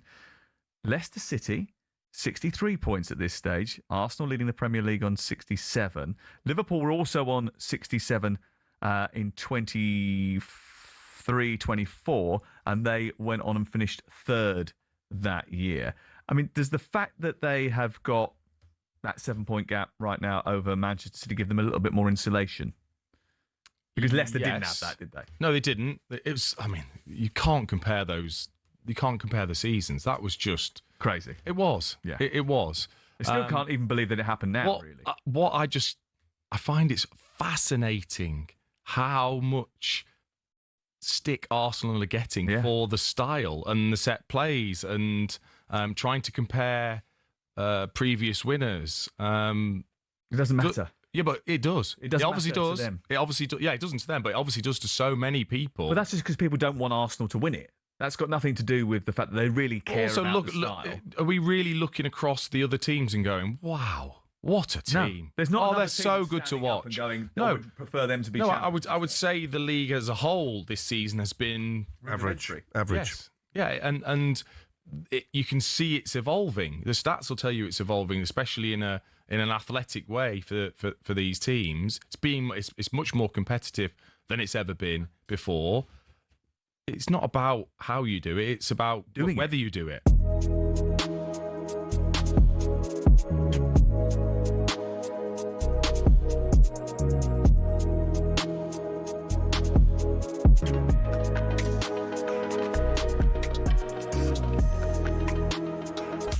talkSPORT Sports Update, powered by the Nissan Van range, helping business owners to work better and live better. Search Nissan Vans or head to your local Nissan Van Centre. Good afternoon, I'm Max Scott here with your sports headlines. Chelsea have been handed the biggest fine in Premier League history. £10.75 million for secret payments to agents between 2011 and 2018. These so-called off-book payments, we understand, relate to the signings of the likes of Willian, Samuel Eto'o and Eden Hazard. Chelsea have always claimed that because they themselves flagged it up, they should be looked upon leniently. Our chief football correspondent Alex Crook with the details there. Chelsea have also been handed a one-year academy transfer ban and a one-year suspended ban for first-team transfers. Elsewhere for the Blues, we understand Reece James is set for several weeks on the sidelines due to another hamstring injury. To the Champions League now, Mikel Arteta has confirmed Martin Odegaard and Jurrien Timber will miss tomorrow's Champions League second leg against Bayer Leverkusen through injury. Meanwhile, Pep Guardiola's cancelled Man City training today to give his players some rest ahead of their second leg with Real Madrid on Wednesday. They're 3-0 down in the tie, and Real have added Kylian Mbappe and Jude Bellingham to the squad, with the pair returning from injury. Now, after Max Dowman ignited his Premier League career, turning the game around in Arsenal's victory over Everton, Martin Keown's interested to see how the 16-year-old will be deployed by Mikel Arteta for the rest of the season. It's remarkable. In fact, I thought you guys might be running with a story. You know, the narrative always seems to change. You know, Arsenal can only win the league with a 16-year-old kid. Do you know? Because he's that good, but he has to be used wisely by the manager. And talkSPORT understands Manchester United do not intend to make a U-turn on Casemiro's future at the club. That's despite fans singing one more year after some strong performances. The Brazilian announced he'll be leaving at the end of the year. Get more on all of these stories on our website at talksport.com. talkSPORT News. The Prime Minister's announced a £53 million support package for homes that use heating oil. Meanwhile, a nursery worker who abused toddlers in his care has been jailed for 24 years. More from the news team in half an hour. talkSPORT weather with QuickFit. Rain or shine, our mobile tyre fitting service comes to you, so you can stay on the sofa this winter. Book today at quickfit.com. Conditions apply. Cloudy and breezy for most of us, rain moving eastwards, the far south staying largely dry, average temperatures and turning warmer through the week.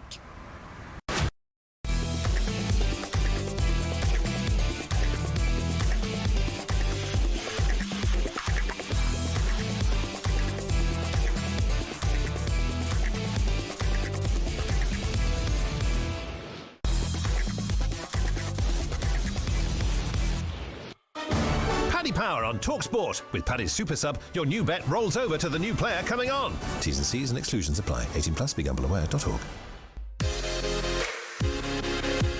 Yes, it's time now for today's Bet Builder with our friends at Paddy Power. We welcome back Fern Buckley. We're going to look forward to tonight in the Premier League, live on talkSPORT. Brentford take on Wolves. Good afternoon, Fern. Hi guys, lovely to have you back on the show. Thank you very much. We saw Paddy himself last week. Yeah, we saw Paddy. Yeah, he was on good form. So good. Yeah. So the Bet Builder, probably worth explaining how it all works. Yes, we've all made some picks once again, hoping we get it right, added them together, got some overall value, and then Paddy Powers chucked a tenner on it, hoping we do, because if we don't get it all right, goes to the Attitude Foundation. It's a charity bet, so they benefit. Well, I'm going to kick us off with Dango Otara Panenka in the... No, I'm only joking. I'm going to kick us off. I think Brentford might nick this. I don't think it's going to be a classic. Let's hope it is for Adrian and the gang. But don't see a lot of goals. But away from home, Wolves have not been quite as effective. And, it's not an easy place to go, as Rob Edwards said. So I'm going for the Brentford win. Exactly right. It's the top pick on Paddy Power this afternoon as well, considering they're pushing for European football as well. I think it's going to be a fair sweep probably. They beat Wolves 2-0 back in the reverse fixture last year, and you look at where Wolves are right now, sadly, currently bottom, winless in their away games in the league this season. So yeah, a victory for Brentford's popular on Paddy Power, and that's at 8-15. Yeah, I think it'll be a tight old game. I'm not expecting a goal fest. I'm going under 2 goals. Yeah, I think you've hit the nail on the head with it all that you said so far. And Brentford have failed to get a goal in 3 of their last 5 home games. Meanwhile, Wolves only scored 5 times in 14 away league matches. So yeah, I can't imagine it's going to be a very high scoreline either. Under 2.5 goals. That's in at 11-10. Cut to Adrian at 10 o'clock. So what a night we've had at the G-Tech. 5-5. Tremendous. We act like we know. 11 goals and 2 Panenkas. Our producer Sean has gone with Thiago to score any time. Yeah, he's absolutely flying at the moment. Exactly, in the running for top goal scorer in the league as well. 18 goals in 29 games in the Prem this season, and 3 of those coming in the last couple of weeks. So for him to score any time is in 8-11. He's a super sub as well. So if for any reason he comes off, Paddy Power, protect your bet. Okay. The people, the Paddy punters, this is one of the more popular bets with them. João Gomez to commit 2+ fouls. Yeah, and he's leading the Premier League in total fouls committed this season with 55. So he's averaging just under 2 per 90 minutes at the moment. Wow. He is in at 4-11 to commit 2 or more, and he's another super sub as well. And what have you gone with? You know me, I love my card market. I've gone for over 3.5 cards because 6 players got booked in the reverse fixture, got a bit spicy. And then that Wolves last away game at Crystal Palace, there were 8 yellows. So I can see there being a fair few again, hopefully. And that is in at 19-20. And if this all comes off, what are we looking at, Fern? Not bad for a Monday night. It all comes in at just under 21-1. So from a £10 bet, you at home could get a return of £217. And if we get it right, which we need to do, we're on a bit of a losing streak at the moment. It will all go to the Attitude Foundation, which does great work with the LGBT community. Excellent. I love the way you said at the moment. Yeah. Thanks, Fern. We did have some at the start of the new year, didn't we? Yeah, so it's true. It's been slightly better this year. We're going to bounce back. Yes. Thanks, Fern. Thanks a lot. Honest. Cheers, guys. So that was Paddy Power's Bet Builder for today. Minimum odds 1 to 5 per leg. 18+. BeGambleAware.org. Paddy Power on talkSPORT. With Paddy's Super Sub, your new bet rolls over to the new player coming on. T's and C's and exclusions apply. 18+. BeGambleAware.org. Over on talkSPORT 2, we've got football in the Championship this evening, going between Pompey and Derby County, and your commentary team, Alex Crook and Alvin Martin and Hugh Woosencroft, your host. That one running alongside Brentford Wolves here on talkSPORT. Now, I was watching the end of the Chelsea United women's game. We'll talk to Angelina Kelly about that in the next hour. Yeah. And it was time for I want to see the trophy being presented. And it was somebody that we used to work with, or worked sort of for, in a sense. Yeah. Dawn Airy was presenting the former controller of Channel 4 and Channel 5 when we worked on Jenny Eclair's show. Yeah. And she was presenting the trophy. And I was reminded of the story that she decided after the first series of Jenny Eclair's show that takes all out for lunch. Right. I don't know if you were there, but I think you were, when we met in a restaurant in Covent Garden. I've never seen anybody do this. We're all sitting there and we're sort of waiting to ordering and everything.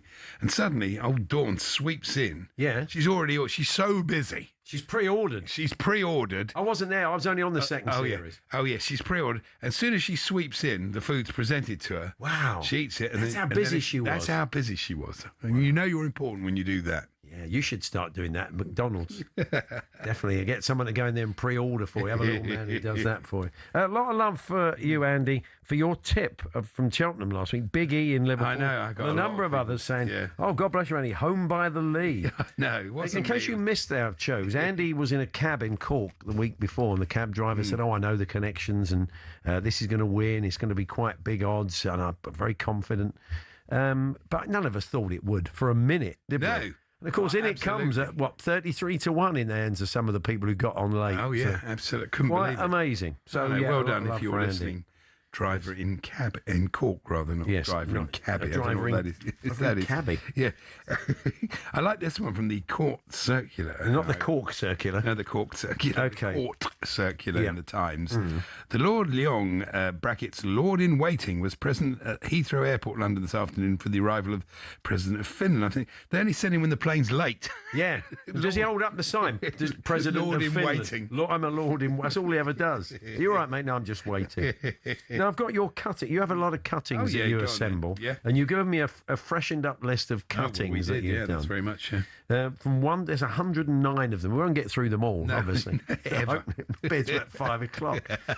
But I'll tell you what, should we kick off with the new number one? Let's have number one. Are you pleased with number one? I was hoping you'd find it on the front page. I don't know how your system works. You've now gone on to about page 4 to find cutting number one. Current cuttings today, so I've still got plenty of storage. You've got to have a system, yeah. And then old cuttings, the cuttings I never get to. Okay, here we go, number one. Okay, oh yeah, this was good actually. This was about the funeral of... Oh, okay, not good for them then. No, of the fashion designer Valentino. Yeah. And they were all there, Anne Hathaway. They were all there.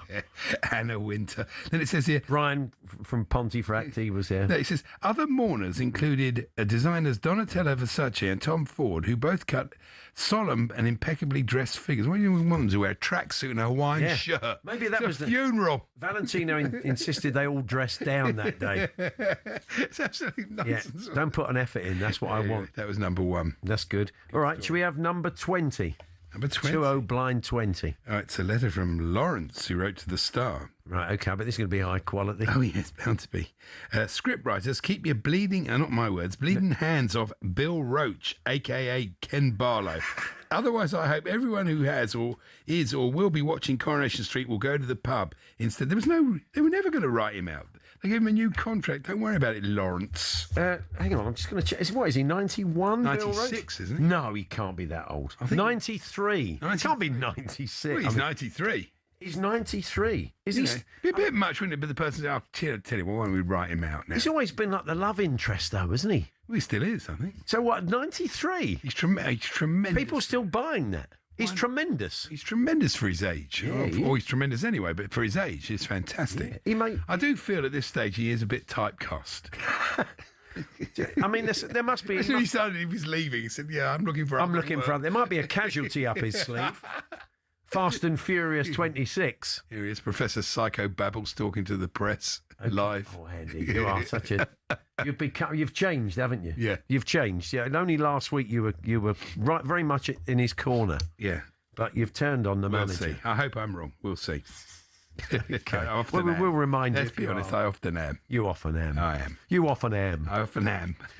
Graham Scott, well, we're talking about Liam Rosenior. We're going to talk about Huddlegate, of course, the mad moment the other day when the Chelsea players managed to get the referee in the middle of the huddle. Nuts. What would Graham Scott have done? You are the ref. We're basically going to play You Are the Ref with a real ref. Graham Scott, the former Premier League referee until very recently, is going to join us for a chat and look at some of the other big decisions from the weekend. We're here with Toolstation. Check out their wide range of garden power tools, brands such as Bosch and Ryobi. Next stop, Toolstation.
isn't it strange that we get 6 sides that every single English side went through Newcastle were the only side that had to qualify via the playoff system. Yeah.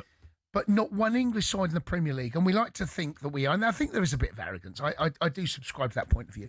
But is there something in the fact that maybe the Premier League is so demanding? So, for example, right, PSG this weekend have had their game cancelled to play Chelsea so that they have the rest between... They played last night, and the next time they're going to play is against Chelsea on Tuesday. Look, I don't see us turning it around at all, but we play Newcastle on Saturday. The league is demanding, or is that me just kind of making excuses for the Premier League? No. Do you know what? Also, you got to look at this. So I understand what you're saying. You're not making excuses for the Premier League, but the Premier League might need to start working with the football clubs. How's that in the gonna Champions work? League. Well, Liga 1 done it. They moved games, cancelled the game to fit it into the PSG schedule to make it easier on the players. Yeah, but here's the problem. They want to retain the Champions League. Yes. It's a prestige trophy. Of course. So if your league has got that, so a team from your league has got the Champions League, it just makes you more prestige. Here's the issue that's going to happen. Here's the problem, is that there have been examples of managers complaining, and I think some unfairly at times, about playing on a Wednesday and then playing on a Saturday 12:30 kickoff. Klopp famously done it at a fallout with one of the reporters. But you cannot show favouritism in England.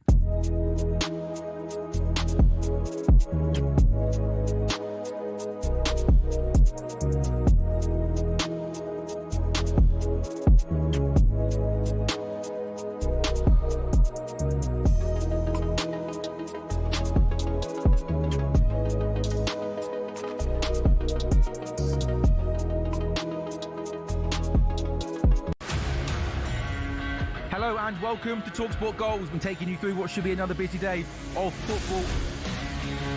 Chance to win it! We don't need to do that, guys. I'm going to owe you an apology. How would you get to that conclusion? That's a weak mentality. Oh, get out of it.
Win a VIP trip to the British Grand Prix on talkSPORT.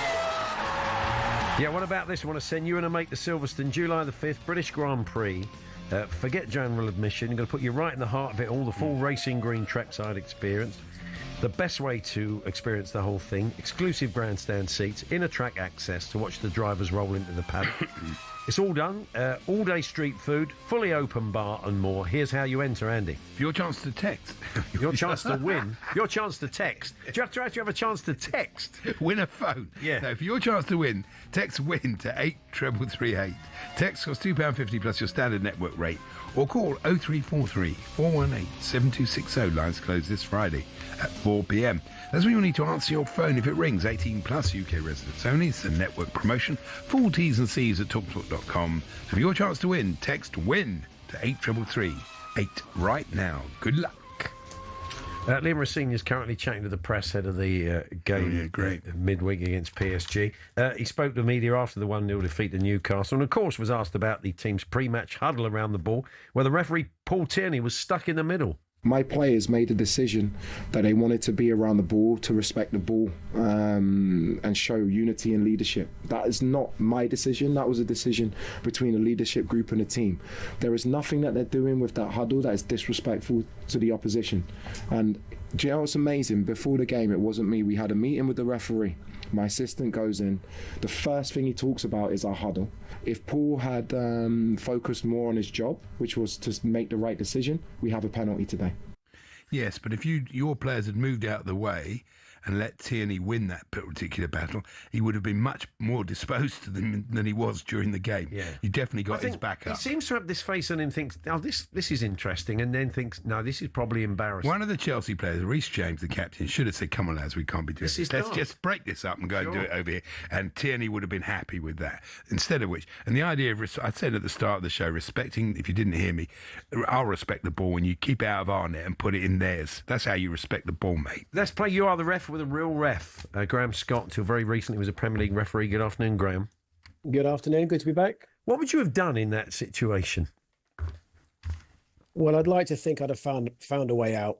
As Andy's just saying, it's awkward, it's embarrassing. Chelsea could have made his life a lot easier by just creating a gate. If you'd like to step aside and we'll crack on. But yeah, I'd like to think I'd have found my way out. But I have sympathy, of course, for Paul, because he gets caught up in the middle of it, and then it's too late.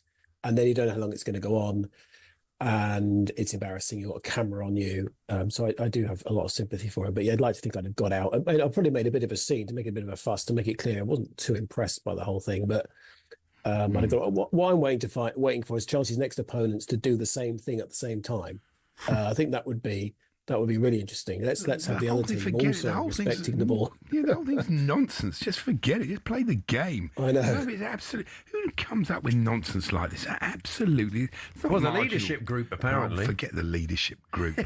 Honestly, it's pathetic. It wasn't great. I mean, I don't know. I mean, for Paul Tierney just to immediately extricate himself from it rather than kind of looking slightly bemused while it was all going on. You can only imagine what his thought process was. There's such a lack of understanding about how the psyche of people. Like I say, if Chelsea had moved away, Tierney would have felt a little victory and he would have been better disposed to them than he was during the game. I don't think it is a penalty. I don't agree. I didn't think... It's nothing to do with that. It's just in general. Yeah, general, we all know, referees are only human, aren't they? They do have opinions. As much as people like to think they do, referees do not like to be at the centre of this sort of stuff, do they, Graham?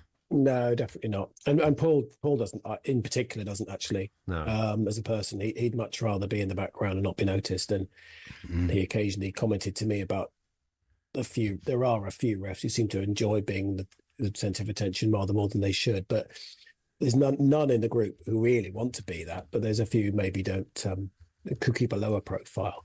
But he's certainly one who would rather be out, not be in the news for this kind of thing. Sure.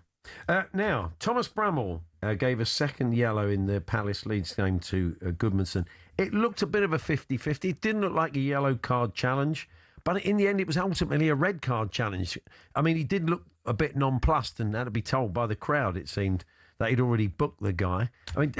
Have you ever been in that situation where you think, I've gone for the card now, I've got to give him the second yellow? Yeah, I have. And it was for his kind of technical offence. It was delaying the restart, slow at a throw-in, which always feels a bit soft sending someone off for that. Although I have made the worst mistake, which is try to give a second yellow card to a player who's only had one, and it was actually his first. It was on my first season in the Football League. I went running after the player, I sent him off, and he looks confused. Even the other team are going, did he just say something or what's going on? And I've transpired I'd only given him one, which wasn't clever given I was at Millwall. Oh dear. And it was a home player. But, you live and learn, don't you? Yeah. But he clearly looked, I mean, I can't be sure, of course, but I'd stake rather large someone that he didn't realise he was on a yellow card and probably... Who knows? He may not have given him that one if he'd. Well, he probably would, because they're supposed to have a little bit of a higher threshold, aren't they? There is a higher threshold, and quite rightly too.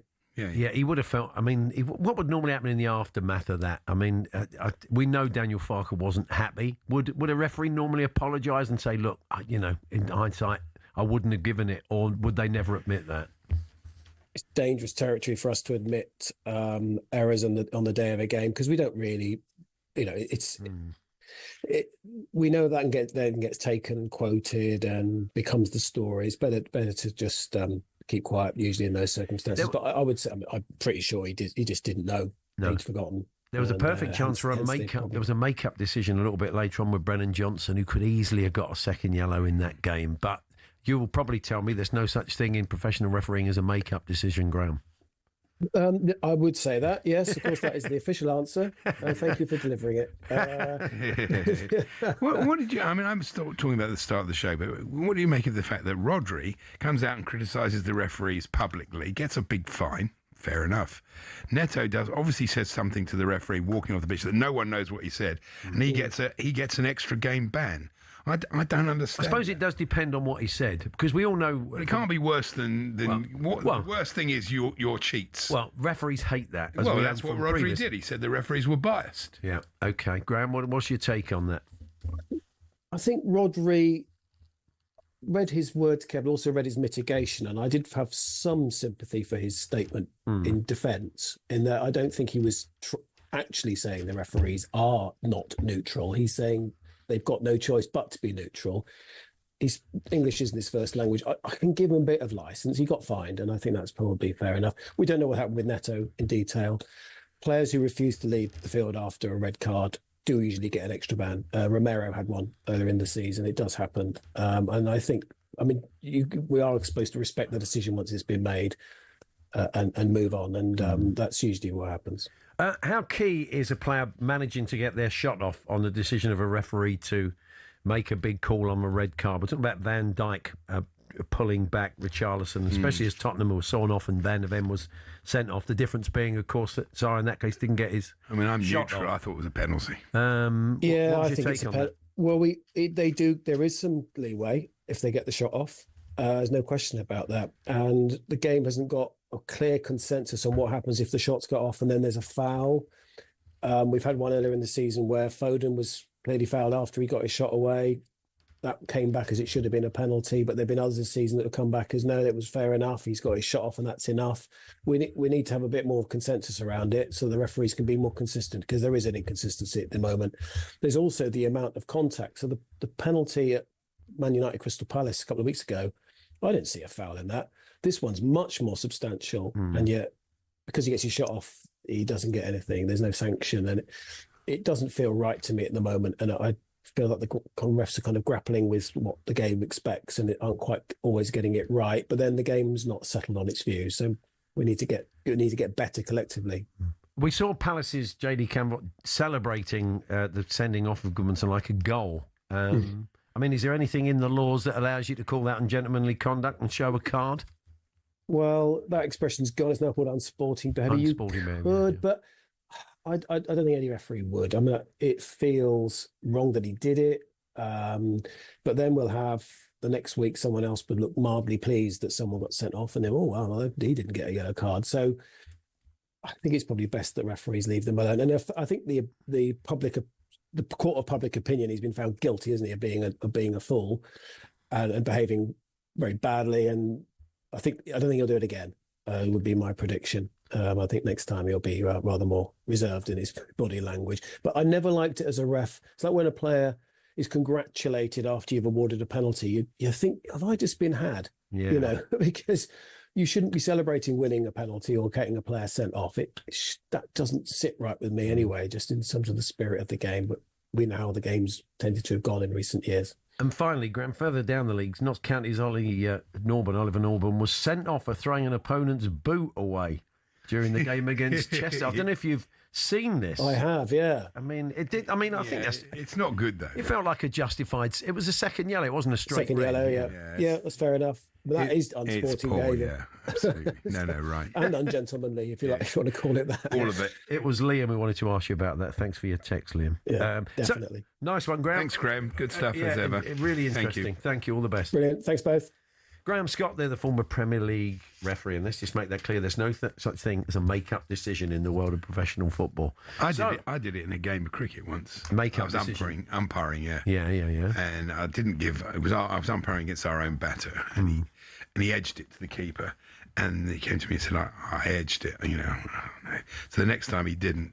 edge it. I just gave him out anyway. Oh, okay. Yeah. You played the long game. Well, you've got to do. Well, we had a Women's League Cup this weekend, and we had some very interesting games in the WSL. We're going to cover all of that next with Angelina Kelly. Matt Jarvis is going to join us before we hand over to Andy Goldstein and Darren Bentwood Drive, because he's a former Wolves winger, of course, and they take on Brentford this evening, and that one's live on talkSPORT.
If you're taking out form right now, it has to be Harvey Barnes. Yeah. I mean, every time he steps on the pitch, I don't think he's going to score.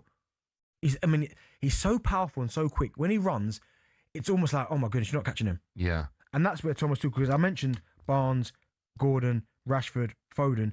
You then got Palmer. I'm talking about attacking 10 attacking options. Yeah. You got Palmer, Saka, Madueke, Bowen, Bellingham can play 10. Rodgers can play left. Yeah.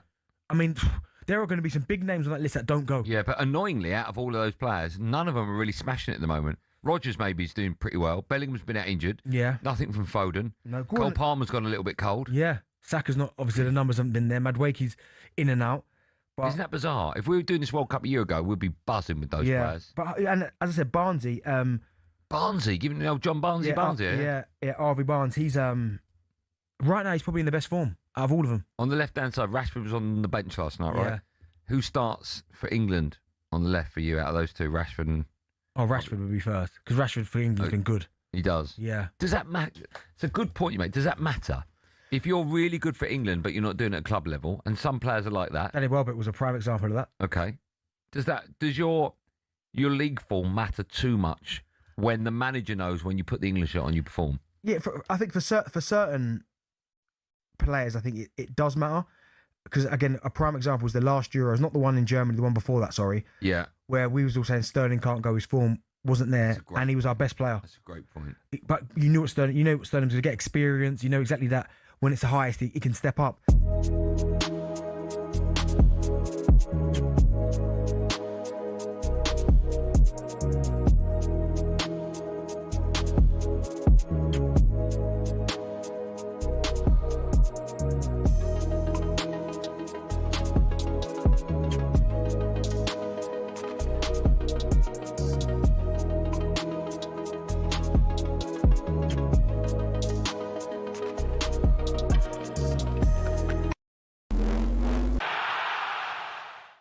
Chelsea have been given several Premier League sanctions over illicit payments to agents and other individuals. They happened under Roman Abramovich and were reported by Blueco when it took over the club. Chelsea has been fined almost £11 million, received an academy transfer ban and a suspended first-team transfer ban. Elsewhere this afternoon, Dominic Szoboszlai is warning Liverpool must wake up to avoid ending up in next season's Conference League.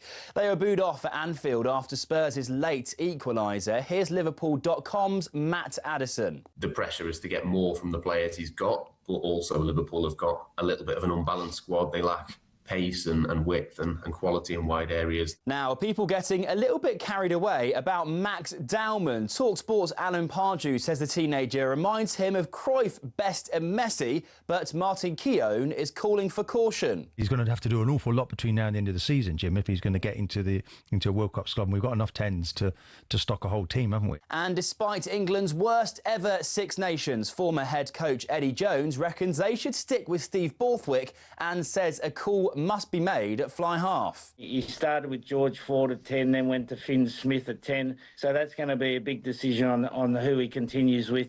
And that person needs to have a run of games now up until the World Cups. Plenty more, as always, at talksport.com.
Paul Hawksbee, Andy Jacobs here on talkSPORT. Now, have you ever wondered how Lucy Bronze managed to win the Euros with a broken leg? She reveals all as she joined Leanne Sanderson for an exclusive chat on talkSPORT's women's football show tonight. Here she is, explaining. When people say, like, oh, what does it mean for you to play for England? And you always get asked that question.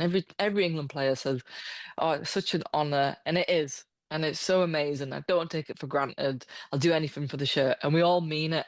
And I feel like that was the first time I was actually able to really show it, to, like, this is my example of what the word that I'm telling you that I've told you for the last 10 years. This is what I mean. It's getting through on adrenaline, and it's getting through on adrenaline. Yeah, it with was a broken fantastic leg. by her. Brilliant. So you can hear that full interview with Lucy Bronze on talkSPORT's women's football show on Monday night on talkSPORT at 5 p.m. or listen wherever you get your podcasts. And we're going to talk women's football now. Angelina Kelly is back from Bristol. She was at Ashton Gate yesterday for the League Cup final between Chelsea and Manchester United. Another win for Chelsea. Another one, another trophy in the cabinet. It's getting big, that the trophies in there, isn't it? It's going to be hard to fit them all in. But yeah, a 2-0 win and a deserved win for Chelsea. There was a lot of conversation about who needs this trophy more, because on one hand, Manchester United have only won one major trophy in their history. And whilst they're in the Champions League quarterfinals, whilst they're second in the WSL, you know, I think that if they're really going to be with the elite, they needed that trophy. But for Chelsea, it's not been a good season. Sonia Bonpastor has come under a little bit of criticism. It's not the Chelsea that we're used to seeing. So for them, it would kind of calm the waters a little bit to think, right, we've won the first trophy that's on offer. Give them a little bit of confidence going forward. Both sides were missing players. A lot of sides that we'll get into with the WSL. The Asian Cup is going on, so you've got pretty much every side in the WSL has been affected, with players representing the likes of Australia, Japan, etc. Chelsea were missing players like Sam Kerr, Ellie Carpenter. Manchester United were missing one of their midfielders, but it was disappointing from Man United. I think that compared to how they played in the FA Cup against Chelsea a few weeks prior, it was completely different. I felt like they could have really gone for it a little bit more. And I think when the first goal went in by Lauren James, bit of a mistake from one of the Manchester United defenders, Janssen, they struggled to get themselves back into it. Clever finish by Eggy Beaver-Jones. I thought at first, Brilliant I thought it was a push, but it wasn't, and it was just very well played. And one thing that frustrated me, and this is the same, there were 3 Premier League games going on at the same time. Yeah. Manchester United were playing at the same time as the women, It's really, why not give it a showcase? Why not give it 12:30 kickoff or something, or late 5:30? I don't know. The trouble is, it was played in Bristol between Chelsea and Manchester United. You do wonder why, with hindsight, it wasn't summer in the Midlands to give everybody a fighting chance. You could have had a 12:30 then. It was a long day for you, wasn't it? It was. Left the house about 8:30, got home 9 o'clock at night. But it was. I don't complain because you could be working for a living. You're not complaining, I know that, but it just wasn't. Yeah, it was. Yeah, definitely a long day. But yeah, Mark Skinner was not happy. He said to me post-match, "I'm going to make sure, if it's the last thing I do, that I figure out why Man United, cannot get one over on Chelsea. They've only beat them once ever." I know, he gets so angry, doesn't he? They got inside there. I mean, he called the Chelsea goals rubbish, didn't he? He just basically always does the same thing when Chelsea winning. Oh, is he a friend of yours, Andy? We were the better team, he said. Villa 0, City 0. City romping to the title, but worst defence in the league versus the best attack. But the deadlock couldn't be broken. Yeah, I mean, when you look at Aston Villa, the last time that they played, they let 7 goals in that Spurs game. I think they lost to Manchester City 6-1 earlier in the season. So for them to get a clean sheet, big moment for Aston Villa. Really important point for them. The WSL title is still in the hands of Manchester City. They hadn't played for 3 weeks because of the international break. They looked a little bit rusty. You'd imagine that they'll be fine moving forward. But they're 9 points clear. Manchester United and City will play on Wednesday night. Arsenal have got 2 games in hand on Man City. So whilst it is still theirs to lose, if they drop any more points and the other sides continue winning and pushing, it might get a little bit tighter and it might get a little bit more nervy for Manchester City. European qualification is very tight, isn't it? Someone's going to miss out. Yeah, massive. And I guess Arsenal getting the 2-0 win over London City Lionesses was really important for them. Like I say, they've got a few games in hand, but they can really push it all of the way because it's only 3 teams that will get through. At the moment, it's Manchester City, Manchester United and Chelsea. Of course, we've still got Chelsea, Manchester United and Arsenal in the Champions League, currently in the quarterfinals. Yeah, Chelsea are playing Arsenal, aren't they? They are, yeah. So there's still, scope for, for something to happen if one of those sides do win the Champions League. But for Arsenal, they're going to want to be in that top 3. So. Had Spurs beaten Everton at the weekend, they would have been breathing down their neck, just a point behind and pushing. But they lost to Everton, who are resurgent at the moment, under new management. Yeah, they're doing really well. So they sacked Brian Sorensen last month, and they were actually at risk of a relegation battle. Everton were only 1 point away from bottom at the start of February. So they've got an interim manager in, Scott Phelan.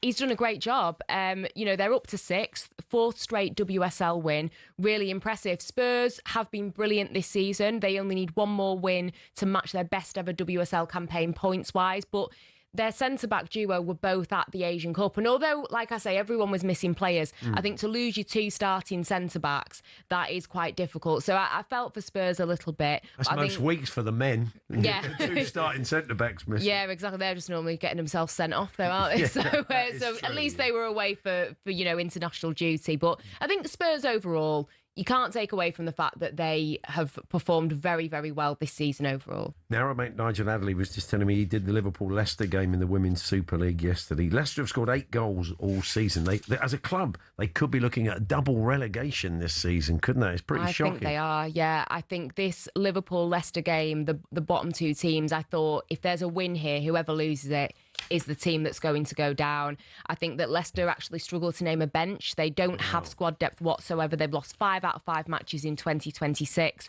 But props to Liverpool, because at the beginning of the season, they didn't look great. Gareth Taylor is at the helm, former Manchester City manager, made some good signings in January. It seems like it's all starting to click now. So overall, really good from them. They're going to hope that they'll be safe. But Leicester have now gone 3 games and 319 minutes without scoring in the league. And their only WSL goal in 2026 was an own goal from West Ham's Eva Nystrom. So now, you also do Inside Devils, the Manchester United podcast with Cookie and the gang and Flex and everybody. There's the legends of the club have very differing views on Michael Carrick. Wayne Rooney saying the job, and Carrick says, well, I'm not listening to the noise. But we had Roy Keane say, I think there's better out there. We know how Paul Scholes feels. Oh, yeah. I mean, it's a difficult one. I mean, are you still torn, or what's your thinking at the moment as a Manchester United fan, Angelina? I can completely understand why people are looking at Michael Carrick thinking he should be given the job. He's done fantastically. I think that this Aston Villa game that they won was really important and a good test after losing against Newcastle. His first loss as Man United manager. Can he rally the troops? We've given a lot of time to prepare for it, I must say. But I think he's done excellent. I personally would like to give it until the end of the season. I think you also have to consider next season, if Manchester United have got Champions League, they're going to have European. Well, they are going to have Champions League. Yeah. So you've got that to juggle. You'd like to think they'd go a little bit further in the cup competition. So there's going to be a lot more going on. We don't know what's going to happen with signings. They're going to lose Casemiro, who's been absolutely fantastic. They need to buy at least 2 in midfield. Yeah, so I think there's going to be a lot of different factors to think about with Michael Carrick. However, when Roy Keane is saying, "Oh, there's better options out there," I'm not too sure how many realistically. Luis Enrique has done great things with PSG, but we don't know if he actually wants to leave. We don't know how that's going to play out. Thomas Tuchel, we know, is a no-go. You look at someone like Julian Nagelsmann, you'd have to wait a very long time. He probably won't be rocking up until, end of July, beginning of August, since he's the Germany manager. You'd think Germany will go a decent stretch in the World Cup. And Xavi Alonso seems unlikely. I can't see that happening. Yeah, I think he's got more chance of. I think we know what he's waiting for. Yeah, 100%. But we'll see with Manchester United. But I think other options, if they don't know the Premier League, they don't know the club, also how they're going to interact with the hierarchy, because that's another headache for Manchester United. Yeah. I think so far Carrick is deservedly the front runner, but I don't want to commit to it just yet. Sitting on the fence. A little bit. Thank you, Angelina. Thank you. That women's football show on talkSPORT 2 tonight, 5 p.m. You'll hear that full chat between Leanne and Lucy Bronze. So, Matt Jarvis joins us very shortly. We got Brentford Wolves live for you this evening on talkSPORT. Pompey Derby on talkSPORT 2. Matt will focus, of course, on the big game between Brentford and Wolves. And yeah, a bit of a resurgent Wolves, certainly at home, less so away. We'll get Matt's take on how they're doing and the turnaround with Rob Edwards in a few moments' time. We're here with Toolstation. Get your toolbox essentials this spring with big savings on screws and fixings. Next up, Toolstation.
On this week's Inside Liverpool, winger Jermaine Pennant gave some of his own stats on Onslaught after hearing about the Dutchman winning 62 of those 100 in charge. We've lost to Galatasaray twice without scoring a goal. They finished 20th in the league phase. We've lost both to Man City and Man United at Anfield. We've lost 4-1 to PSV. Then the next game after that, 3-0 to Forest at home, both games at Anfield. We failed to beat Leeds twice this season. We failed to beat all 3 promoted teams at Anfield. We've lost 3 times to Crystal Palace this season. Lost to Wolves, Brentford and Bournemouth away. Now, I don't know who you blame for that. I don't know if you blame the players or the manager, but hearing that is absolutely shocking. As current Premier League champions, that is dreadful. Jermaine Pennant there on Inside Reds. And if you want to watch the latest Inside series, all the episodes are available on talkSPORT's YouTube channel. That's all thanks to BetMGM 18+, begambleaware.org. Inside series on talkSPORT with BetMGM. Watch the latest Inside series episode live on talkSPORT's YouTube channel now. 18+, gambleaware.org. Are those fair stats for Jermaine Pennant to use in his argument against Arne Slot? Well, they are facts, aren't they? So, and it depends on the standard which you judge Liverpool by, and you know them standards have certainly dropped a long way below what was set last season.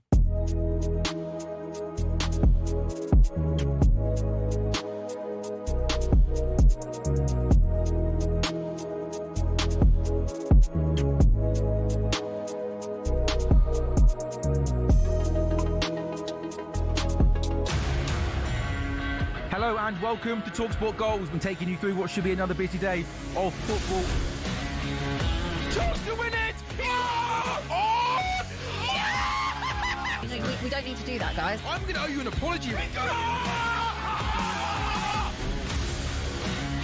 How would you get to that conclusion? That's a weak mentality. Oh, get out of it.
And it comes to the far post and it's headed home by Keane Lewis-Potter. He doesn't miss this header.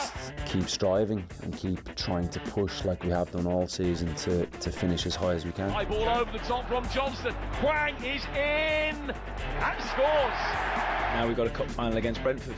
We know where we're at. We know we've got 8 games left this season now. So we're all focus now is on Brentford. Yes, Brentford Wolves tonight live on talkSPORT. Apologies if you heard a little bit of extraneous noise. Well, I can't say, I shouldn't call Georgia extraneous noise, but our assistant producer, we were talking her up as we were recording the podcast lines.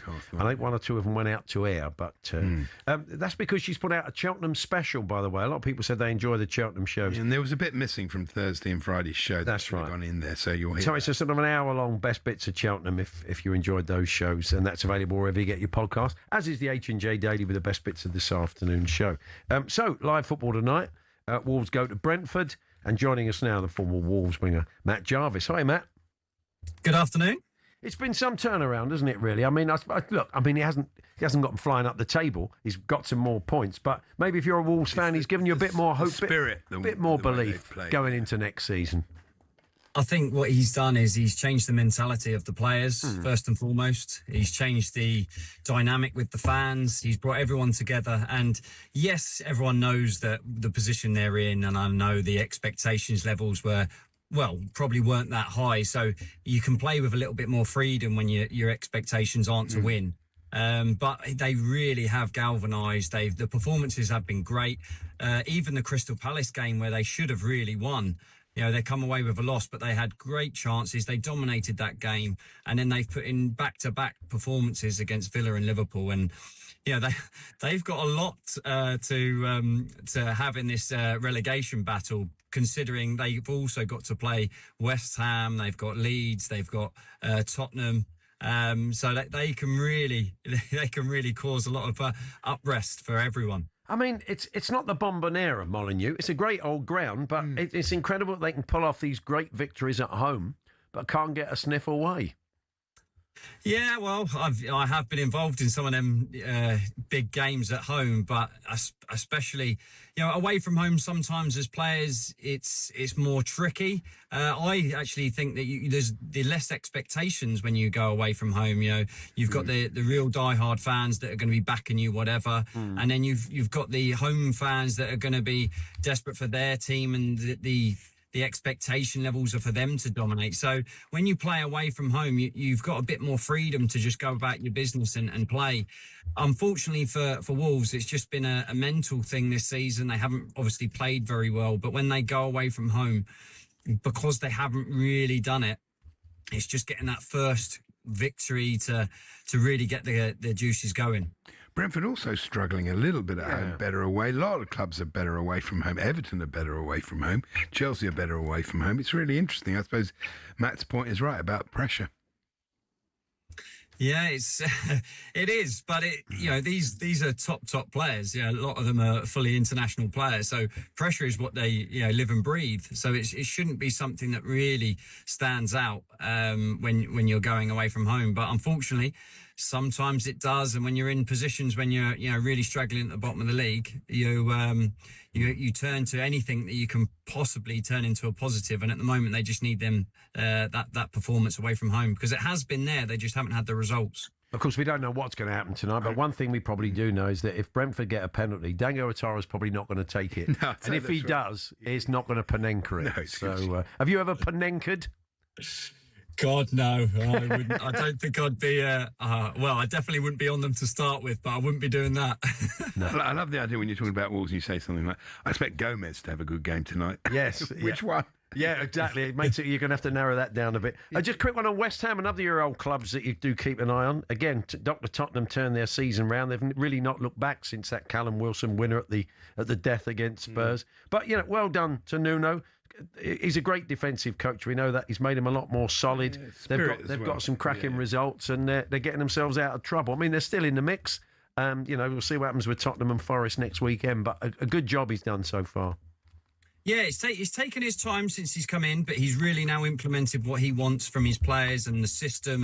And I've met pretty much every home game, and I can see the tactical tweaks that he's made and recently, and the players that obviously Disasi, who's come in, he's been excellent, and he's made whoever's played alongside him, Mavropanos recently, they've turned a real corner, and defensively are so much more solid. But they've also had Somerville, Bowen, these attacking players that have been playing exceptionally well. But confidence, they won against QPR, I think, in the cup, and they sort of really haven't turned back from there. Performances have been good, and winning games breeds confidence, and that's exactly where they are at the moment.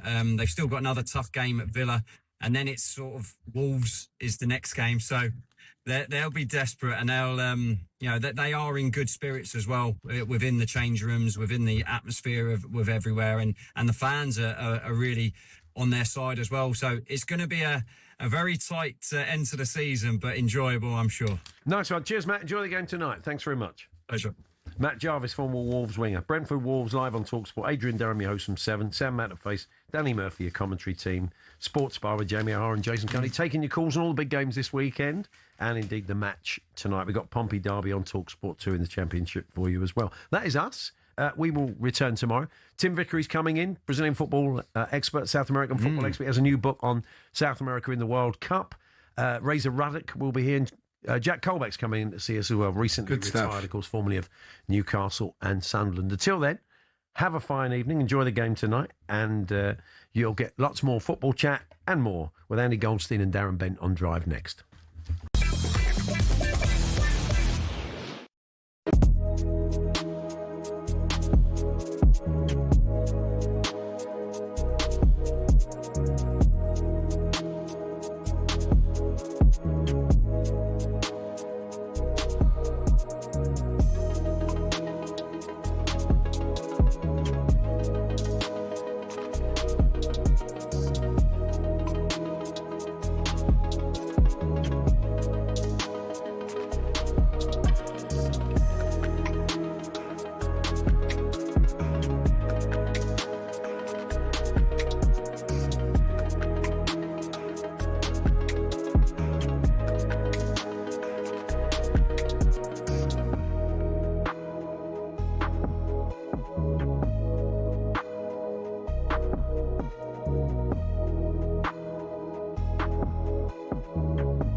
Tottenham Hotspur have delayed season ticket renewals, which normally open by the 15th of March until the end of the season. A statement read this to season ticket holders yesterday: "We recognise the seriousness of the current league position, and following discussions with our fan advisory board and the Tottenham Hotspur Supporters Trust, we can confirm the renewal window for 2026-27 will now remain open for an extended period until Sunday, the 7th of June. And this is because, of course, the relegation is a real threat now, and even the club are